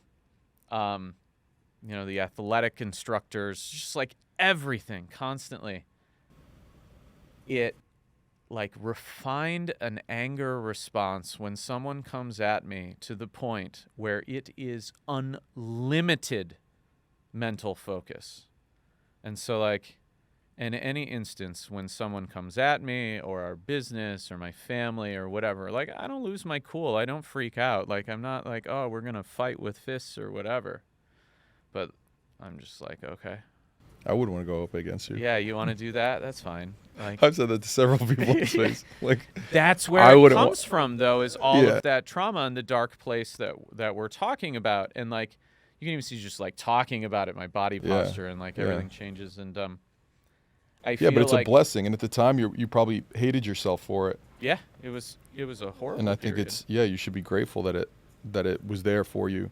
Super it's like grateful. I think that, you know, I've heard the term, and which I completely agree with it. Like, at least for a man, I think one of the greatest motivators is comes in the form of heartbreak, right? Like, like, you know, but when you're in it and you're in the moment, you're just like, why me? Why me? And it's like, dude, you should be grateful. You should be fucking grateful that this has come your way. Well, what's interesting about that is I'm giving the keynote here shortly at contact.io again. In fact, I need to deal with that later today. And it's essentially on how to build through adversity.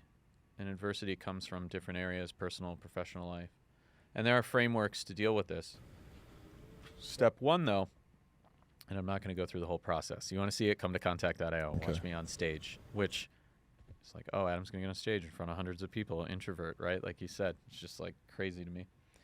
It's a skill. It's a skill you've cultivated, learn. And step one is accepting that the hardship is a gift and an opportunity. And the moment you accept that, it completely changes the opportunities and the directions and the solutions that are available to you. If you're like, oh shit, this is a terrible situation and it's going to hurt me, and like, oh my God, like, no. Then you're focused on like victim. I'm a victim. Yeah. Which is popular these days. And you give away all control. Yeah. Yes, exactly. Yes. Great point. Yes. But the moment you say this is a gift and an opportunity, and whatever it is, I commit to learning from it and taking responsibility for it, no matter what, like owning it, no matter what, like not your fault, whatever, doesn't matter. I own this. I take responsibility for it. I accept it as a learning opportunity and a gift. And now it's an opportunity for me to grow as a person. Now, all these different things open up. You like literally can define things that most people wouldn't even think are possible, and you can just do them. And great point. I think as humans, everyone's going through something. They're all going through something. We all have some type of trauma. And to your point, if you can harness that trauma and focus it in a productive way, it becomes a gift and an opportunity. And in my personal development, and I don't actually know, like on the spectrum of that, where I land, I don't know what the finish line is. You can't see it. That realization for me was an incredibly powerful one. And I just turned 40. And that realization and some of the things I learned from that, I learned in my late 30s. And so, like, you know, the growth process never stops if you do it correctly. And it's really hard to look at a terrible personal event or a business event or something really bad as like a gift. Yeah, in business, I mean, you know, look, man, I mean, we've gone through it. I can tell you, this is all public, so it's not. But you look at the, you know, the failing of health IQ and what that. Yeah. I mean, it's brutal. Our clients in aggregate lost 8 figures, and it wasn't like for sure, yeah. 10. Yeah, no, we were almost 8, just us, right? So like you think about so it's like, all right, what positive really could come from something like this? Well, I could tell you that our entire team was affected, especially certain departments, and like never once did anybody point the finger or say, or even at me or anyone. Everybody handled it like men. They just said, like, okay, how do we avoid this from happening again? Are we going to be okay, right? Which, because we behave in a mature corporate fashion, like, we're fine. It hurt, obviously, a lot.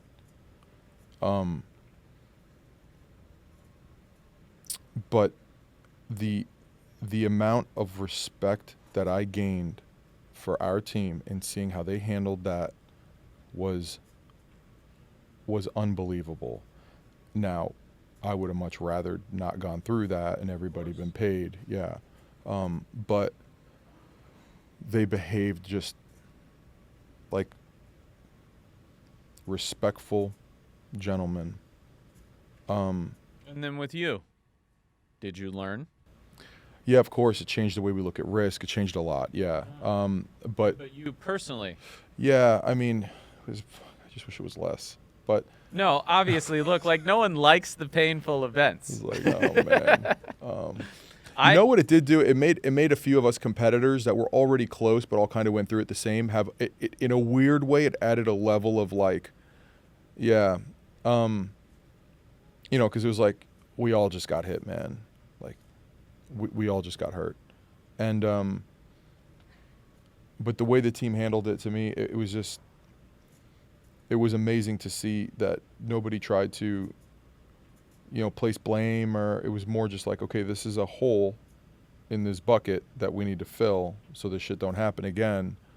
And look, to some extent, you can only prevent it so far. Like it's you only have so much control. Would you say your organization is stronger because of it? Yeah, definitely. I would say that our operationally we're stronger for sure. and it was painful, but for us, it was like one of the really big hits that we took as an organization while we were in like a great growth phase, right? Like, and when you're not the type of person that would do that to someone else, the anger, and just the like, how could you, like, I would never, I would perform seppuku before fucking doing that to somebody. Like, never, man. For those of our listeners that don't know what seppuku is, that is where you take a short Japanese katana, or I don't know what it's called, and you self-inflict it. Was famous years ago in Japan, among the samurai. We had an industry friend do that. Quite literally? Quite literally. Oh, man, that's terrible. On that point, and I this is something I've never shared with anybody.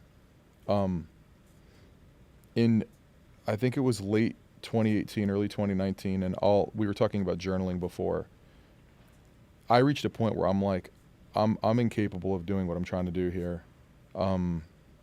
Things weren't good at home. Shit was weird. My second son wasn't born yet, and I reached a point where I was like, I have a life insurance policy, and I'm past the period that I can't take my life. So I know that my family will get this at least, and I don't trust that I'm not going to run us into the ground. Like, I've lost like the confidence that I'm even capable of keeping things together. And I journaled what I had to do to make sure that I didn't survive the event, because if you survive, it could actually be worse. Yeah. So I wrote down, sort of with a high degree of specificity, what I needed to do, and what the potential repercussions were if it didn't work. And then I don't know what happened, but if I read the journal that day, and then 2 days later, something had happened either in the business or something that just gave me some form of hope. And I journaled, just basically just saying, just thank you for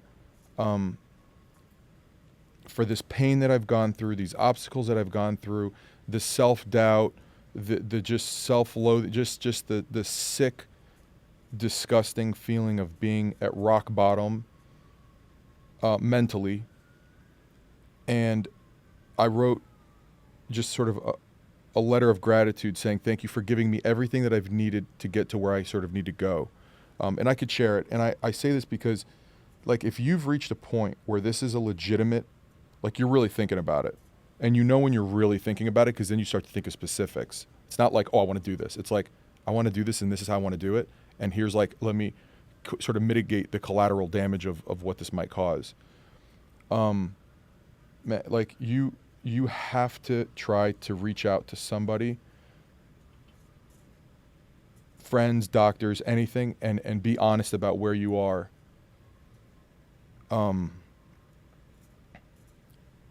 Because when you're stuck in that moment, you can't really see anything beyond it. You're just like, this is what it is. This is what it's always going to be. This is how it's always going to be, or worse, right? Which is usually where you're trending to. And like, if there's anyone who will listen to you, a friend, a family member, call them. If you have no one to go to, reach out professionally.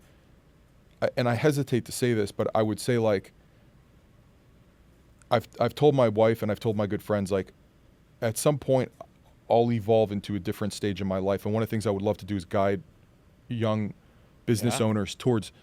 And so I'd imagine that at some point I'll become someone these people will go to when they're at this point, because you could get to this point. I don't think people understand how many people have taken their lives, like, building a company, or losing money, or losing other people's money. again, I hesitate to say this, but I would say, like, if you reach out professionally, reach out to doctors, reach out to friends and family. But if you needed and you thought it would help to have somebody who's gone through that, like, I would ask that you do try to reach out to me. And I don't know how many people will see this, but that's not an email that I would ignore. Like, that's not an outreach that I would ignore. I didn't reach out when I was having that panic attack. Yeah, man. And think of how much it would have helped, though, if you would have just had somebody there to help level head you. And it's like, people look now and they're like, oh, you like, how you of all people, but it's like, dude, you're at a point where you're like, I'm useless here. Like, I'm not adding value around me. And in fact, I might be driving us down. And there's a chance here that if I do this, at least I know everybody's taken care of. Like, it was a legitimate, genuine. I went through everything, I'll, at some point, I could give it to you to share on the podcast, but you could see it clearly. Like, you could see the what I wrote and how I wrote it, and then a few days later, how I somehow came to my senses. I had lost both my parents. Basically, in the 2 years leading up to building QV, I lost both my parents, 18 months apart. I lost my mentor, who was, a good friend of my father. So after my father died, my father's good friend, who was like a mentor to me, who kind of guided me thereafter, he passed in his mid-50s. And I'm like, and then I'm failing at all this shit, and I'm making all these mistakes, and I'm just like, what the fuck am I doing? So, like, I need people to just understand how you could go from there and then in 4 years be in 4 weeks be in a vastly different place. But nobody talks about this shit because they get here and they want to act like they have everything figured out, and they want to act like they're and it's just not the case, man. Like, we're all human. Remember my mistakes log? Like, dude, I still look back on that thing. I wish I would have continued with that a little bit more. That was wild when you sent me that. Yeah, I logged all my mistakes. It could be anything. It could be how I responded to somebody in an email. It could be something accounting related. It could be, it was anything. It had to do with sales. It had to do with finance. It had to do with technology. It was like anything that I fucked up that I thought I could learn from and avoid in the future. I logged it. And then you showed it to people. Yeah, and then I showed it to people. Yeah, and some of it was embarrassing, but it's like I didn't really care about that. What I cared about was, like, is there a positive outcome of me providing this to somebody? And I other people adopted it. Like, there's people that are mentors of mine who are far wealthier that actually thought it was an incredible idea, and they've, like, adopted it in their organization, because we create SOPs for, like, everything, right? Like, how do you do this if this, but you don't really create like a list of bad events and how to avoid them from happening again. It's interesting you say that. And so, one of the struggles I just went through, and it's already public at this point, so I'll talk about it, is, our partner and CTO, who's been with us through the beginning, went through some very unfortunate personal things, which I'm not going to talk about here. And he's still advising, he's still involved. We love him, appreciate him, super grateful for him. And he just wanted to spend some time with his family that was well deserved. And it was amazing. Called me and was like, hey, you know where I'm at. I just really want to spend time with family. I'll stay as long as I need. I'll do whatever's possible. He's just, like, over-delivered through this period. Really grateful for Peter. And so we had to go find a new CTO, which is, for a company like ours, is like difficult. Worst case scenario. Yeah. And we did find a new one. He's amazing.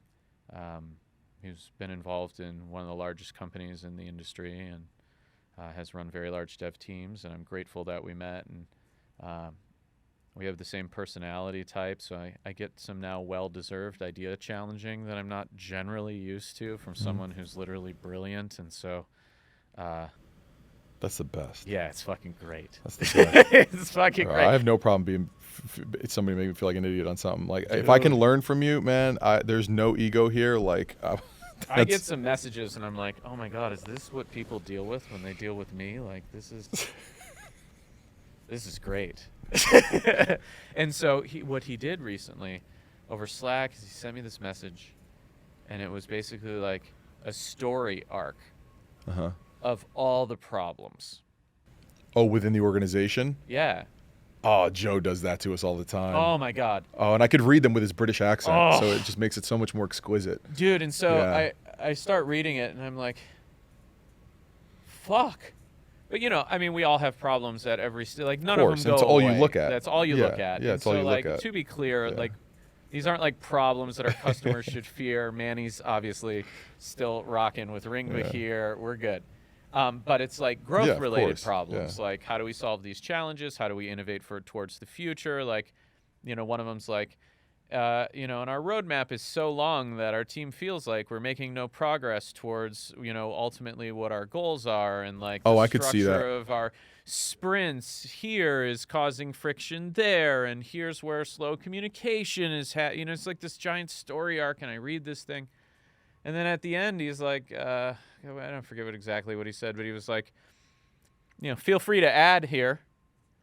And so I was like, oh, okay. And so this thing is we just like this long. It's like pages. And I'm just like, wow, what an exercise to like sit down and write a story about your own company and its shortcomings during growth. What an incredible opportunity to really see what's important. Oh my God. And so we've been like going through these practices, and I've never, he's a little older, he's 50. And so, but he's been in some really big companies and really small startups. So it's just a different perspective. And we're kind of in the middle, right? Like, we're not small. We have 70 people and, but we're not at 500. And so we're like in this transition period of growth. We're putting in more systems and adding senior leadership, and just like going through this exercise and seeing how this person thinks and how focused they are on the problems and sort of defining them and writing them the way you showed me years ago is a really humbling, also interesting and exciting experience, because I'm like looking at the problems and I'm like, well, these are like champagne problems, right? Like, let's pop a bottle and solve these fucking problems. But to your point, like your document you sent me or the notes you sent me about the shortcomings, like, it's the same kind of thing. Yeah. It's like a champagne problem. It's like you've identified an area that's a weakness that can be improved. This is not a bad thing in business. This is a great thing in business. This is a caviar crisis, right? You're like, okay, right? Like, there's this thing about myself that's not working. I'm not good at this. I shouldn't be doing that. Or I need to have some personal growth here, or accept that I'm not good at it, whatever it is. And then now that you've defined the problem and accepted it and are looking at it, it's not really scary anymore. You're like, I've admitted. Oh, writing it down? Oh, Yeah. man. Writing it down takes all the fear out of it. Yeah. Yeah. Yes. And yeah. so I look at our 3 pages, and again, I don't mean to scare customers here, right? Like, we are doing great. I look at these 3 pages and I'm like, when we work through these 3 pages, holy shit, the impact we can have on our team, our customers, the industry, and when you look at it through that lens, you're like, fine, I'll accept all my shortcomings. It's like, I can bring on another 1,000 customers. They'll hire 50,000 call center agents or put that many people to work. And like, the impact will impact 100 million consumers or something. And it like all stems from this 3-page document where we talk shit. Yeah, that's awesome. We're like, these are our shortcomings, and then be proud about it, and then just be like, all right, low key, we got a long way to go. We are at the base of the mountain, not the top of the mountain. And That's this goes awesome. back to when we were upstairs and we were looking at the billionaires' yachts over in the harbor, and I'm just like, oh, man, they got problems. yeah, they got problems, they but I definitely just say to myself, like, I have achieved Yeah. so little and have so much opportunity to have a bigger impact. Yeah, I think, I'm sure if we drove down there and asked them for, just even an idea as to what it is they had to weather to get there. We're not even close. No, man. No, because I think I think it's just like, yeah, competition is always greatest at the bottom, right? And then it's like, who's going to really deal with the shit as they keep kind of moving up that pyramid? And you just gradually have people falling off at some point or another, or just remaining kind of where they are. And yeah, because to get there, it requires business is just a game of endurance. Yeah. It's a game of endurance. It's like, how long am I going to deal with all of this shit? And especially for us, I mean, you're talking complex regulatory landscape, the competitive landscape, the complexity of everything, multiple governing bodies coming at the industry as a whole. It's just like, but and that's on top of the organization. That's like outside of that's your control. outside. That's not even inside, right? Yeah, that's just your abstraction layer at Right. the top, which isn't Yes. even you. You're like, there's a cloud there I got to Yeah. deal with. Yeah, that has nothing to do with all of the nuances within the company or the areas where you're trying to improve on, or what is broken, but maybe the outside world thinks is perfect. But like without that, if it were easy, then we'd all be there, and then like the value at the end of it would be divided among everyone, right? So it's like kind of like for us to all get to the end, it's not supposed to be that way. It's supposed to be whoever's willing to deal with it to get there, and then who the value that they've brought results in some form of a reward, right? Because they've dealt with all that shit. Mm-hmm. But it's hard to see that when you're in the thick of it, and it's hard to see that when you're fighting all these obstacles, and then you're trying to look inward at the team, and then you're trying to look inward at your family, and then you're trying to look inward at yourself, and it's like, it's just a lot to juggle, man. Like, I saw something the other day that said, like, it was a video, and it was like, why is it that you wake up at 3 a.m. and you can't go back to sleep? And it just like it was like a flashing screen showing everything, like fighting bad habits, right? Yeah. Everything from quitting porn to paying the bills, Yeah. like it's just like everything that like really hits people in the head, and that all of the demons that you're trying to fight and keep away, and temptation and expediency, and just everything that you're like, and so, but to the degree that you can, and this is where I think, for me, prayers helped a lot, and just overall humility. But to the degree that you can say no, you become that much stronger. Like, you're not more alpha because you say yes to every advance that comes your way. You're weaker. Much. You're so much weaker. And I feel like that's something people kind of, because look. It's funny you mentioned this. It's like, I get it. Like, I understand the idea that you want to conquer. I get all that. Well, hold on a second, though. But what's the real conquest? The outside world, and then the low-level fulfillment, temporary fulfillment that you can get from the conquesting, right, is not ultimate fulfillment, and it is not the actual conquest. It is not the purpose of the game. The game is actually to self-conquest and control your mind, and to be rigid but flexible, disciplined, and have self-control. And that is the real conquest. We are not working to conquest the outside world. We are working to conquest the inner world so that we can make the outside world what we want it to be. It's funny you mentioned this. We had a conversation, what was it, like 2 hours ago upstairs about this? Well, where I talked about my my relationship framework. Yeah. And it's funny because April Wong noticed this about me, and I thought it was really interesting. April's cool people. Yeah, April's cool people. I like her a lot. She's very sharp, and she asked me about it at a trade show. She's like, we have only had very superficial, polite interactions, never a conversation, never anything. And she's like, and you were like married in this long-term relationship or whatever. And she's like, what's like, but now you're just like, you're very friendly. We're having a conversation. Like, what is going on here? And this was like right after, right? Yeah. And I said, well, I have a very specific framework for how I approach this in my life. If I have a relationship that is extremely important to me, like a significant other, then my framework for that relationship is essentially to respect it. The way I respect it is I only communicate with her or women who are on my team in a respectful manner, or women who are customers and I need to assist or help grow their business or whatever the case is. This is beyond like a cashier at CVS Of course, or whatever. yes, Like yes. just polite, respectful.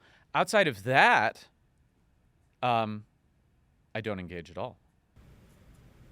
And that to me is far more complex, far more, it requires a significant amount of discipline in a way that like, oh, I'm going to go do all the rest. Yeah, because there's strength in that restraint, like in the, you Yeah. know, there's it adds value, right? Like there's an increasing value add there to you as a man and to those who see that in you, and the type of woman you would want to be with is one that sees the value in that, not one that just, and so there's, but well, and also that type of framework, when it's known and people follow it, Right. it requires reciprocation. And, like if you know the framework, you know how another human's going to make their decisions. Yeah. And if you know how they're going to make their decisions, you know what behaviors you make, which will cause them to make decisions, right? And so it really removes a lot of conflict or sort of like any of the noise or the nonsense out of relationships, right? Like you and I have a relationship, and when you ask me a question, you get my real answer. I don't consider how that answer is going to make you feel in any way, shape, or form. And you know this about our relationship, and I expect that in return. And so we know that. So it's like, you and I have never gotten into any sort of real argument or tiff or sort of any conflict whatsoever. It's just a simple framework for our relationship. any real friend should tell you the shit you don't want to hear. Yeah. Like that's your real friend, not the one that's only there when you want to go out. And yeah, absolutely. Yeah, I think, again, just drawing on the parallels, I also think that when your team sees that kind of behavior in you as a leader, man or woman, that there's just a level of respect that's gained there. It shows that you're not just chasing dopamine hits, right? Like you're conscious of like cause and effect, and on the contrary, and consistent and reliable. consistent, reliable. And on the flip side, if that is your MO and that's sort of how you behave with a high degree of regularity, I think that they see you as a risky person to follow, a risky person to trust in general. I think there's parallels between a lot of these interpersonal areas as well as business. Like I don't want the team that I'm with to see me as haphazard, all over the place. I want them to see me as like a well-grounded man who can say no when he should be saying no, and who's capable of recognizing the outcome of bad decisions in general, right? Not just within the business. Well, it's like we talked about before, related to being checked out in business, right? Like your passion level. Oh, they know it, man. Your passion level sets the bar, and everyone else, if you're lucky, is going to get to 80, 90% of that, right? If you're lucky. And so if you're not passionate, you can expect everyone else to be less passionate. You will not have a team member that's more passionate than you as a leader in the organization. And then also, your behavior defines the behavior of the team members that work with you, because they're subscribing like, okay, that's our leader. So if our leader behaves in a way that's irrational or just not good, they're gonna go, oh, okay, that's how we do that. Like this is okay. And I see this even with cursing. Like that's Yeah. when I first noticed it. Really? Yes, I was like, because look, I'm full blown extrovert. Like I just got to say things, and so Well, I you would don't be. have to tell me I'm not. Yeah, I know. So we would be on like calls, and it was weird. Like I'd start to notice like, people who wouldn't normally curse started cursing, and I'm like, man, am I causing this? And it was weird, and you're I mean, because your company is by all intents some extension of yourself, right? In many Yes. ways, this again goes back to why the value of your organization is never really going to exceed your personal development, or let's say the growth, just whatever you bring to the table as a person is very much what's going to be that you bring to the table in business, no matter who you bring on board. And I think like I've seen that happen like in the organization for sure. And then on the positive side, you have things like how you take care of your health and then how that extends to the team. And Yeah. Well, when I went through breakup, divorce, whatever you want to call it, last summer, I had to address it with the team because they were like, why is Adam in Miami living in a hotel? Right? Like they know we do video calls. They're like, where is he? What's going on? I had to vulnerably tell them, like, look, this is what happened in my life. This is the decision I made, right? And I chose to keep the commitments, and like, we're cool. It's fine. Like, it wasn't some sort of blowout fight. But then they recognize that commitment and they understand what it is. And then, like they go, wow, the leader's committed, we're committed. And, the leader cares about the customers, and we're going to care about the customers. The leader shows up on time, so we're going to show up on time, right? Like, and how you are is essentially your minimum level of tolerance of other people, or it should be, right? Like, like you're not going to catch me drinking at a trade show. It's just simply not going to happen. Why? Because I'm okay if some team members do it, but like that's the bar, right? Like, okay. Like, this is his behavior. All right, well, he says we can do these things. Right. But, all right, we got to keep it. Yeah. Right? Because it's not like, if you're the leader and you're out and you go get crazy or whatever and your team members see this, you can't impose, do as I say, not as I do. That's a value misalignment, and then you're going to have toxic behavior in the company. And so Great point, yeah. Yeah, you really have to behave how you want your people to behave. Like, are you going to lie to a team member and someone sees it and then like, right? Like everyone engages in the behavior. Or, if you make a mistake, are you going to own it publicly and set the example of like, hey, we make mistakes. We're going to collaborate on it together. Mistakes are allowed as long as we talk about them and work on them. And then everyone's like, oh, okay, wow, he's like comfortable being a human. I can be comfortable being a human. We're going to be thoughtful, but like if something bad happens, I don't have to behave in a toxic way because the leader doesn't.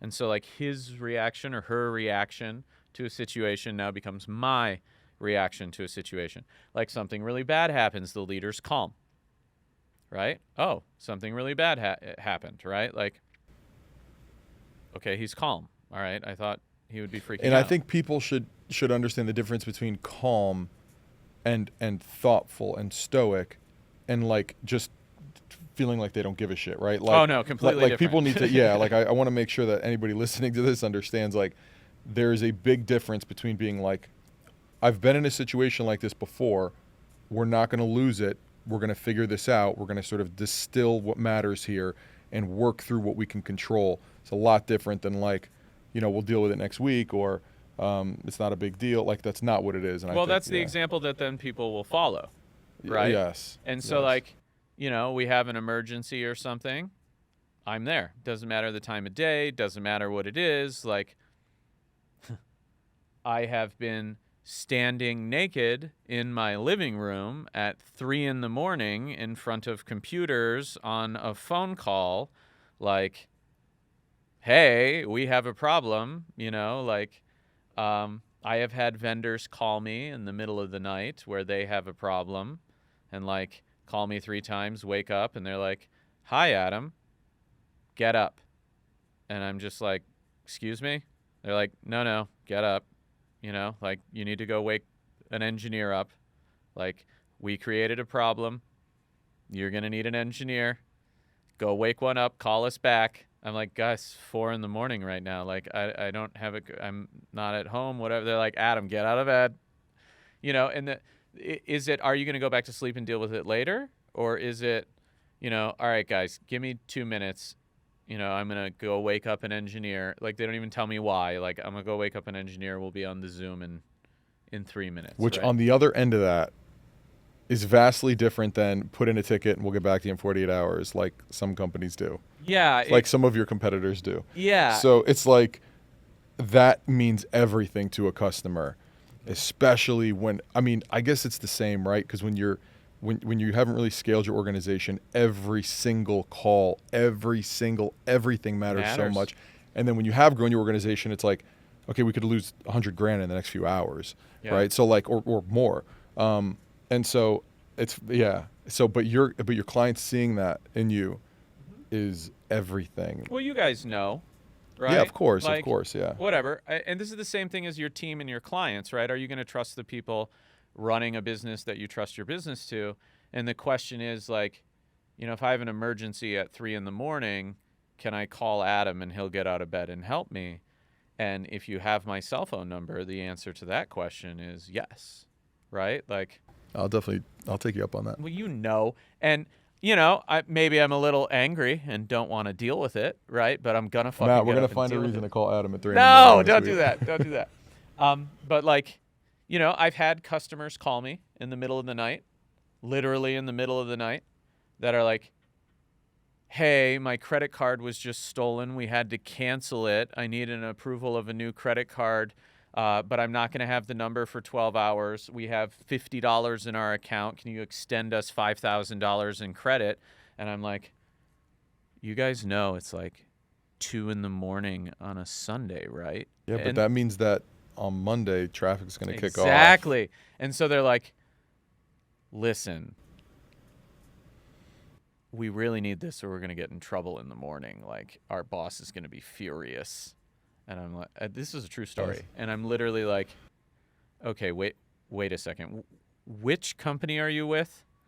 And I was like, I don't know you guys.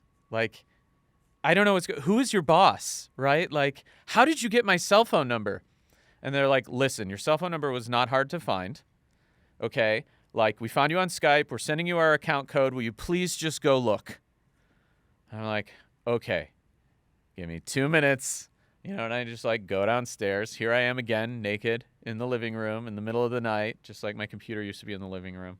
And just like, okay, is this you? Okay, find you. Oh, okay, I see. Credit card declined. Declined because credit card, reported lost or stolen. Customer's been with us for 4 years, spent X amount of dollars, daily spend, weekly spend. Look at the thing.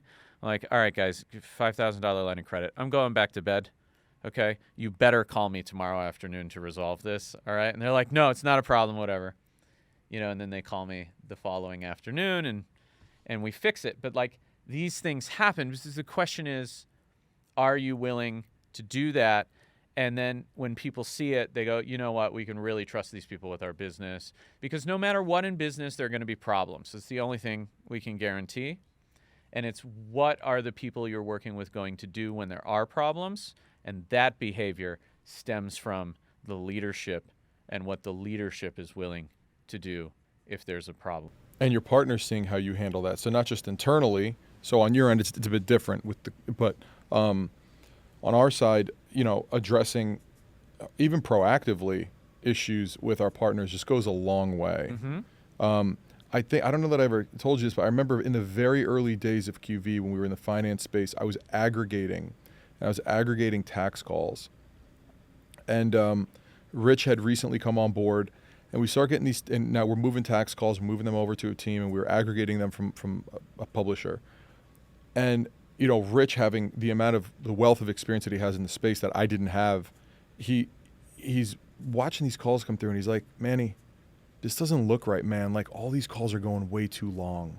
Like, there's just no way that these could be real. So we QC a few of them. I'm like, no, they sound fine. They sound fine, and they're going to the buyer, to our partner, to the buyer, and Everything seems all right. And Rich is like, a few hours pass. He's like, there's a problem. Like, this can't be real. Conversion rate's too high. Conversion rate is too high. Talk times are too high. People are way too interested on these calls.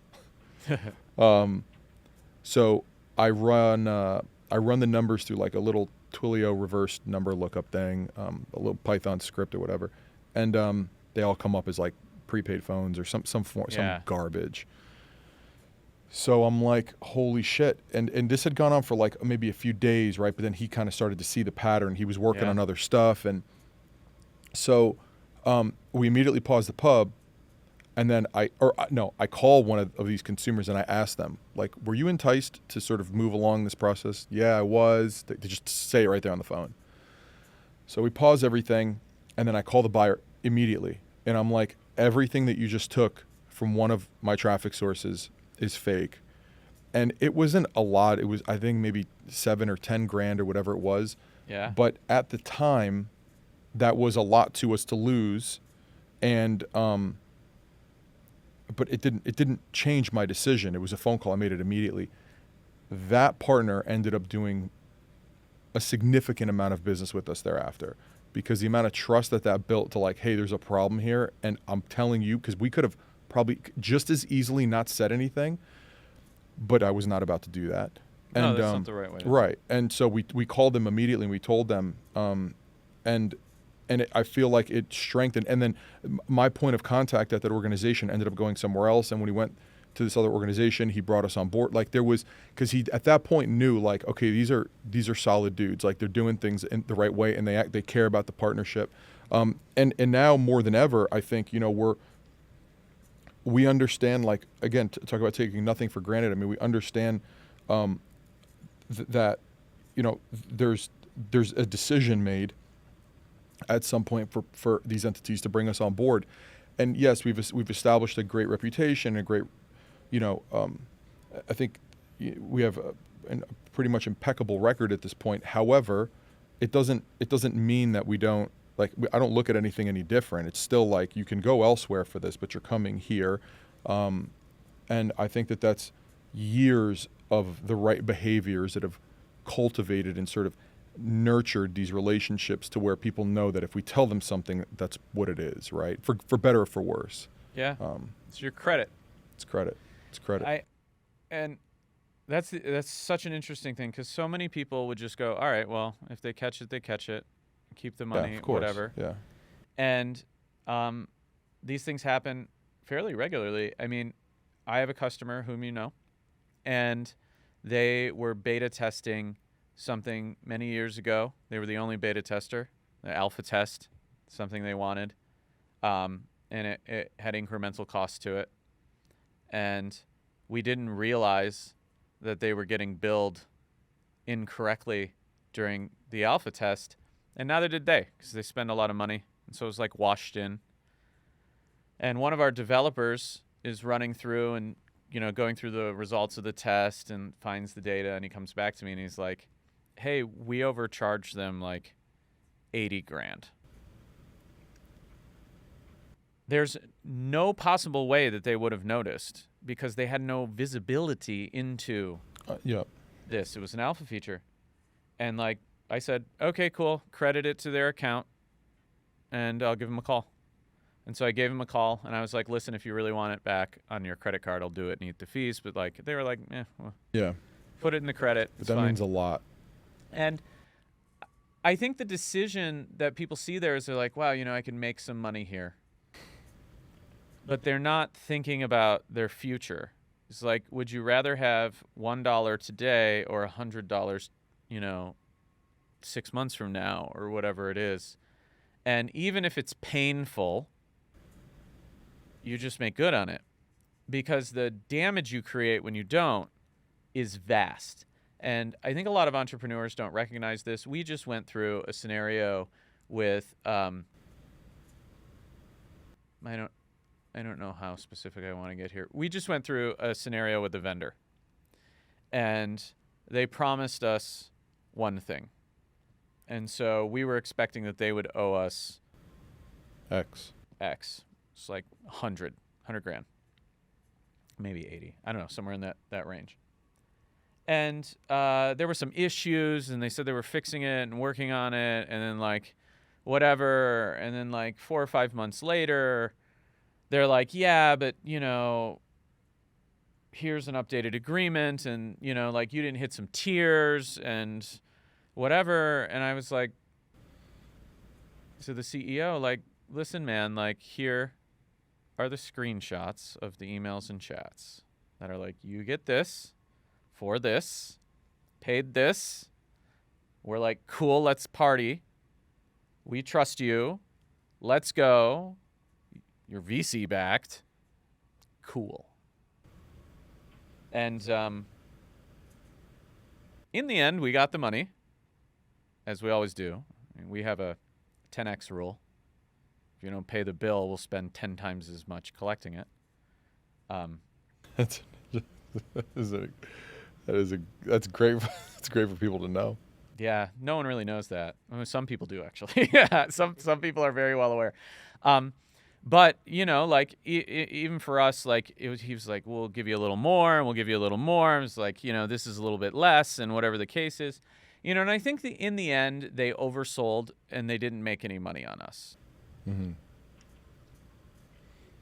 If that CEO would have called me and said, listen, my sales guy got a little excited.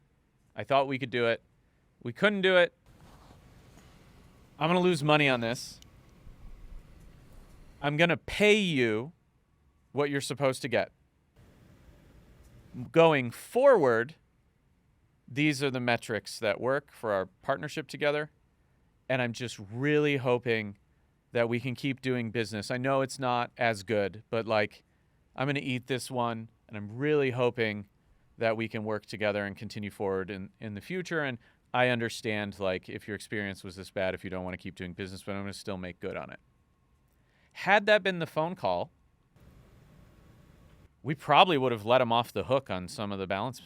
Maybe not. I don't know. Depends. Not if it was dragged out for a long period of time. If it was immediate, maybe. But we would have certainly continued to do business with that individual. And not only that, we would have referred that person business, because they go, oh, wow, they made a mistake. They owned it. They asked for forgiveness. And then I can now trust them with my money. I can trust them with our friend's business. I can trust them with all this other stuff. And in the end, that's not how it was done.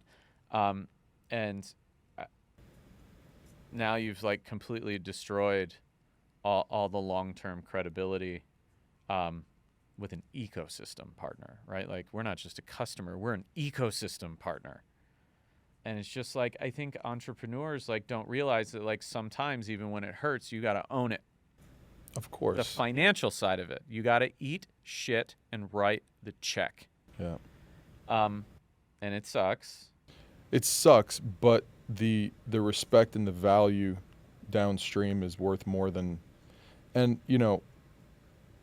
a lot of these relationships and a lot of the people that are in the industry that you're in, or in whatever that might look like, they, it's many of the same people. Yeah. That maybe they move to different organizations, Yeah. and you have no idea where that person may end up. And I mean, even putting that aside, just doing the right thing should be what you do. But at a more specific level, keeping in mind, like, this person could end up at a large organization that you'd love to do business with. They're going to remember how you handled that.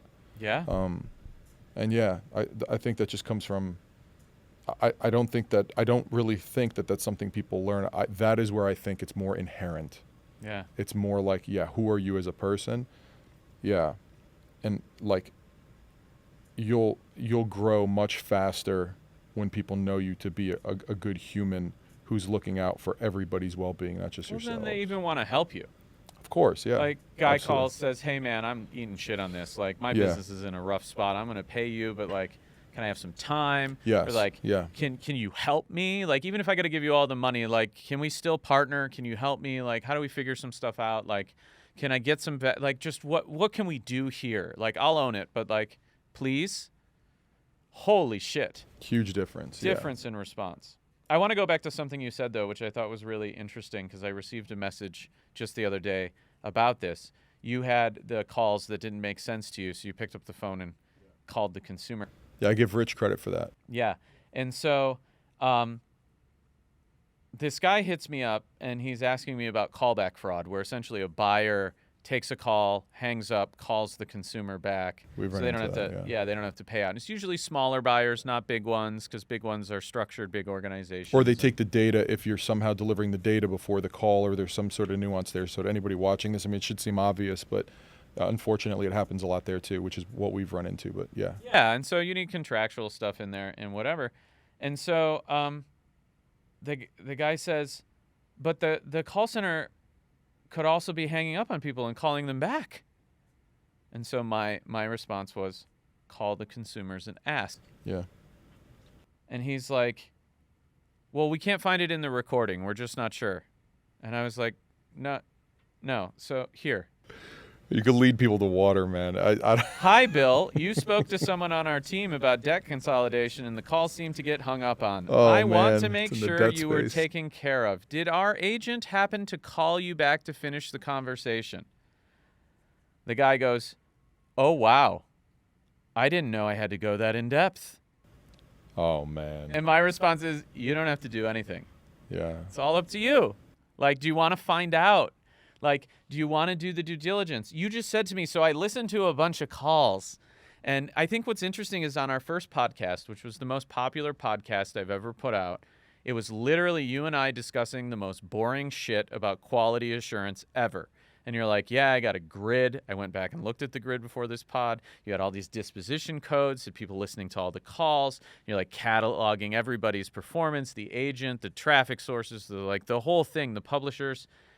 And you're just like listening to every call and paying attention to what's going on so that you can find areas and levers to pull. And people don't want to do that work, but I think it's some of the most effective work. It's a profit center.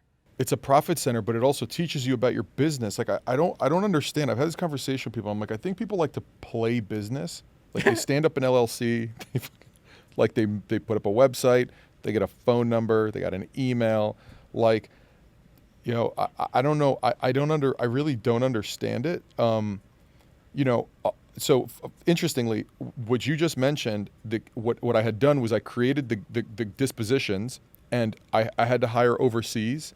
And so I had interviewed, it was like maybe 8 or 10 people. I don't remember how many it was, but I dispositioned the calls on my own. And so now I knew as a native English speaker, what the outcome of those calls were. I took one call and I provided different dispositions, you know, rude agent, X amount in debt, which was the vertical at the time. And so I had interviewed, it was maybe 8 or 10 people, and then so the woman who passed that better than anyone else is Charmaine, and she's still our very first employee. Like, amazing. It was me and Cha, like it was just us for a while, and we worked a lot, and she helped me out with a lot, and I could tell you, no matter what happens to QV, that woman will be taken care of. Yeah, I don't know, man. I think people like to play business. They have conversations. They get up a whiteboard, but it's in the thick of it that you go through the experiences that you need in order to really figure out how to steer this thing, right? I don't know. I would say that it's surprising to me that was his response, but unfortunately it's not. But that's the individual that'll just never grow. Like, when I said to you before, like, you have to just move, right? So I have friends of mine that say this to me all the time, like, you just do things, right? So, like, I wanted to take up boxing. Well, 2 points on this. One, whatever you decide to go into, if you're going to hire for it, I would find the best people in that area, in that craft. And it could be more expensive, but what you learn, it's like you're compressing time. Yeah. So, like, I trained at Top Team years ago, and then I boxed at a small gym for a little while years ago. And I wanted to get back into it. So it wasn't like I went to, you know, a local, you know, boxing thing, or like, I went to Killcliff, which is like a pro gym. you can't even really get in there. I emailed them for months.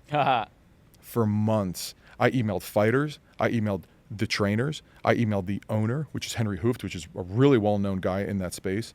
No one responded to me. Or one of them told me to piss off, basically. And then I finally got a response from one of the boxing coaches. And I train there now, and I am by far the least experienced person in that gym, but I am surrounded by elite level fighters. Like, that's where I want to be. Anything I ever sought out, or any area of my life that I wanted to sort of dive into, I tried to find who is the best at this craft. And so, like, firearms, combatives, anything. And but people have to just move. And so I always have friends of mine, like, you just do things, and it's like, I don't understand what the fucking alternative is. Like, there's something that matters to me, and I want to get great at it. How do I get there? Like, I don't understand what other framework do you have? Is it like I just don't do this? And one thing we didn't really touch on that I think is important is, like, when people go to start a business, especially, or take some leap into something, the question that they'll ask themselves, which every single person will ask themselves, is, what if this doesn't work?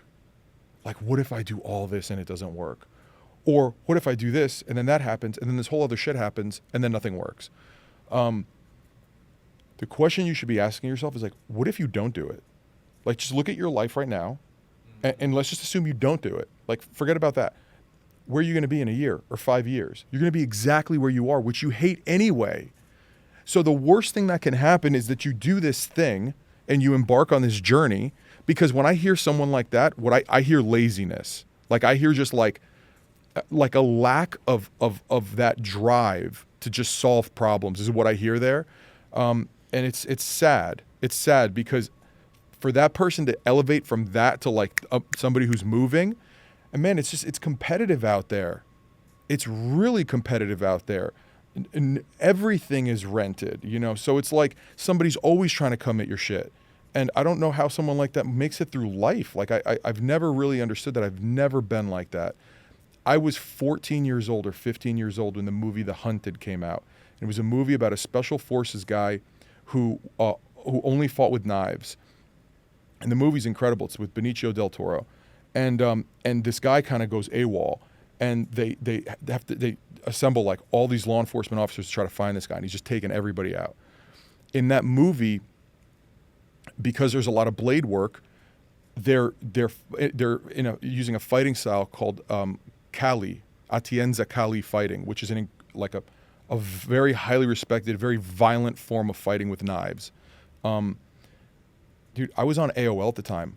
I emailed like a Kali instructor in another state using my AOL generated marketing money, asking him if I could fly him down to teach me. So like, this is just this. I don't know how much this is a skill as just like something you have in you. You know what I mean? And I don't want to discourage those who don't have this, but like, I did that then. I was a kid, and I've continued to do that. So like, I'm buying time, really, is what I'm buying. I'm trying to cut past the bullshit and get right to like what matters. Well, this is the secret to producing anything you don't understand. And like, I just wrote this book, right? My ultimate goal with the book is to impact as many people as possible. I've never written a book before, but I know what's in my head is important and can help people. And so I did what you did. I found the closest parallel few books that I thought were really amazing, could impact people, that were kind of in parallel areas. And then I started researching who the publishing and editing teams were of these books. And then I realized that there's one lady that worked on all of them. And so I found a YouTube video from like 9 years ago with 30 views. I'm like, there's the chick. She's the best at this. And so I bother her on YouTube. I bother her on LinkedIn. I bother her on her phone. I email her. I comment on all her YouTube videos. I comment on her Facebook. I add her on Facebook. I harass the shit out of this person. And so she's like, listen, I'll talk to you for 15 minutes on Zoom just so you'll go away. We get on Zoom. She's like, hey, I have a different business now. Like, I don't do this anymore. It's not really my thing. I don't want to do it. And so, like, I can refer you to some people. And I'm just like, cool. So, like, all right, fine. Well, like, tell me how you did this. And she's like, okay, so, like, here's the process of structure as you go through it. And meaning how to publish a book, like yeah, how to and just like how the to whole write, thing like works together. to write it and Right. structure Okay. so it has the most impact, right? And she's like, I actually have a book on this. I'll just send you the PDF. And I'm like, oh, I already bought it. I read the whole thing. What I thought was interesting was on page 188 where you talked about the framework that we're talking about now. She's like, you read the whole book? I said, no, I read all of your books before this call. Which one's your favorite? And she was just like, Yeah. and I'm like, so here's what I want to do. Fucking do her. Yeah, so I'm like, here's what I want to do.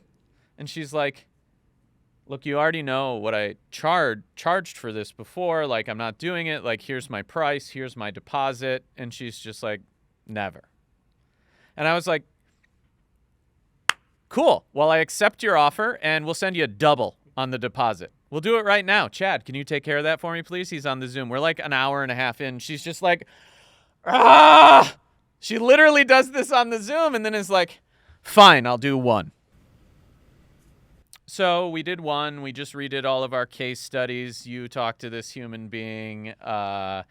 We are doing a workbook that's almost finished. She was. I didn't know that that's who this was. Yeah, oh, man. we're working on. Oh, this. dude, she had me.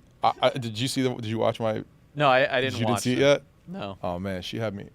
Oh, dude. Did you cry? Yeah. Almost everyone I did. didn't want to admit it.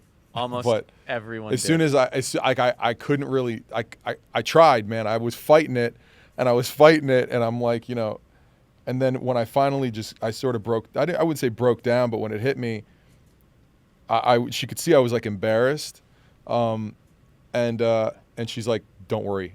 Everybody cried. Everyone cried. I was like, fuck. Yeah, because she asked me a question, and I was like, I couldn't. I fucking fought it for a minute. Like, I'm not going to do this. And I'm like, it hit. Yeah, and there was no way for me to avoid it. I knew she was seeing me. And you know what that resulted in? That resulted in the 10 most incredible human interest case studies I think that any business has ever put out. You see these things, you read them, they're unbelievable. Some kid, somebody at some company reads one of these things, completely changes their perspective on what's possible. Like the one that we wrote for you, someone will read it, it will change their life. Like, it was incredible. It had to do with, like, if you could give yourself advice now, and you go back to, like, reaching a point where you're like, I don't even want to, I don't know that I should even be here. It's like if you now could go back and have a conversation with yourself, like, what would you tell yourself? And yeah, man, it was just like it overwhelmed me with emotion when she asked the question, and I tried to sit there, and there was no shot. And then yeah, she hates me. I don't negotiate on price. Okay. She was awesome. Yeah, she's incredible. But this goes back to the point of the story. We do the first one. She works with me, and like she loves working together now. At least I hope so, right? She agreed to do another one, so we're like working on the second book already. She said she wouldn't. She said, I'll do one. Yeah. Yeah. But she also had a chance to peer into you, the space, like. Well, when you do this, when you seek out someone Yeah. who's so much better than you that you have no choice but to learn from them, if you approach it like a student, you do what you say you're going to do, and you show up and deliver and go above and beyond, the master looks at you as the ideal student and goes, you know what? Like, I want to teach this person. I want to help this person because they'll embody my craft and it lives on. And so, absolutely. Like when you put in the effort to be a great student, it really changes how people interact with you. So Manny, I am so grateful for you Thank you, coming brother. and sitting down with me and being just so incredibly generous with your time. I appreciate you very much. Congratulations again on being the Thank you. first $100 million GOAT Award you. winner. Yeah, I There mean, are the whole two- team was responsible for that. Yeah, and you know what's crazy? There are 2 more down Yeah? in receiving right now, sitting Oh on man, a so pallet. now I've got to get the next one to make sure I don't. Well, I mean, we I got to don't let make a anybody next chase. one. Like, it's getting a little crazy. But thank you so much Thank for you. coming out. Really appreciate Thank you. you. Thank you, brother. Thank you.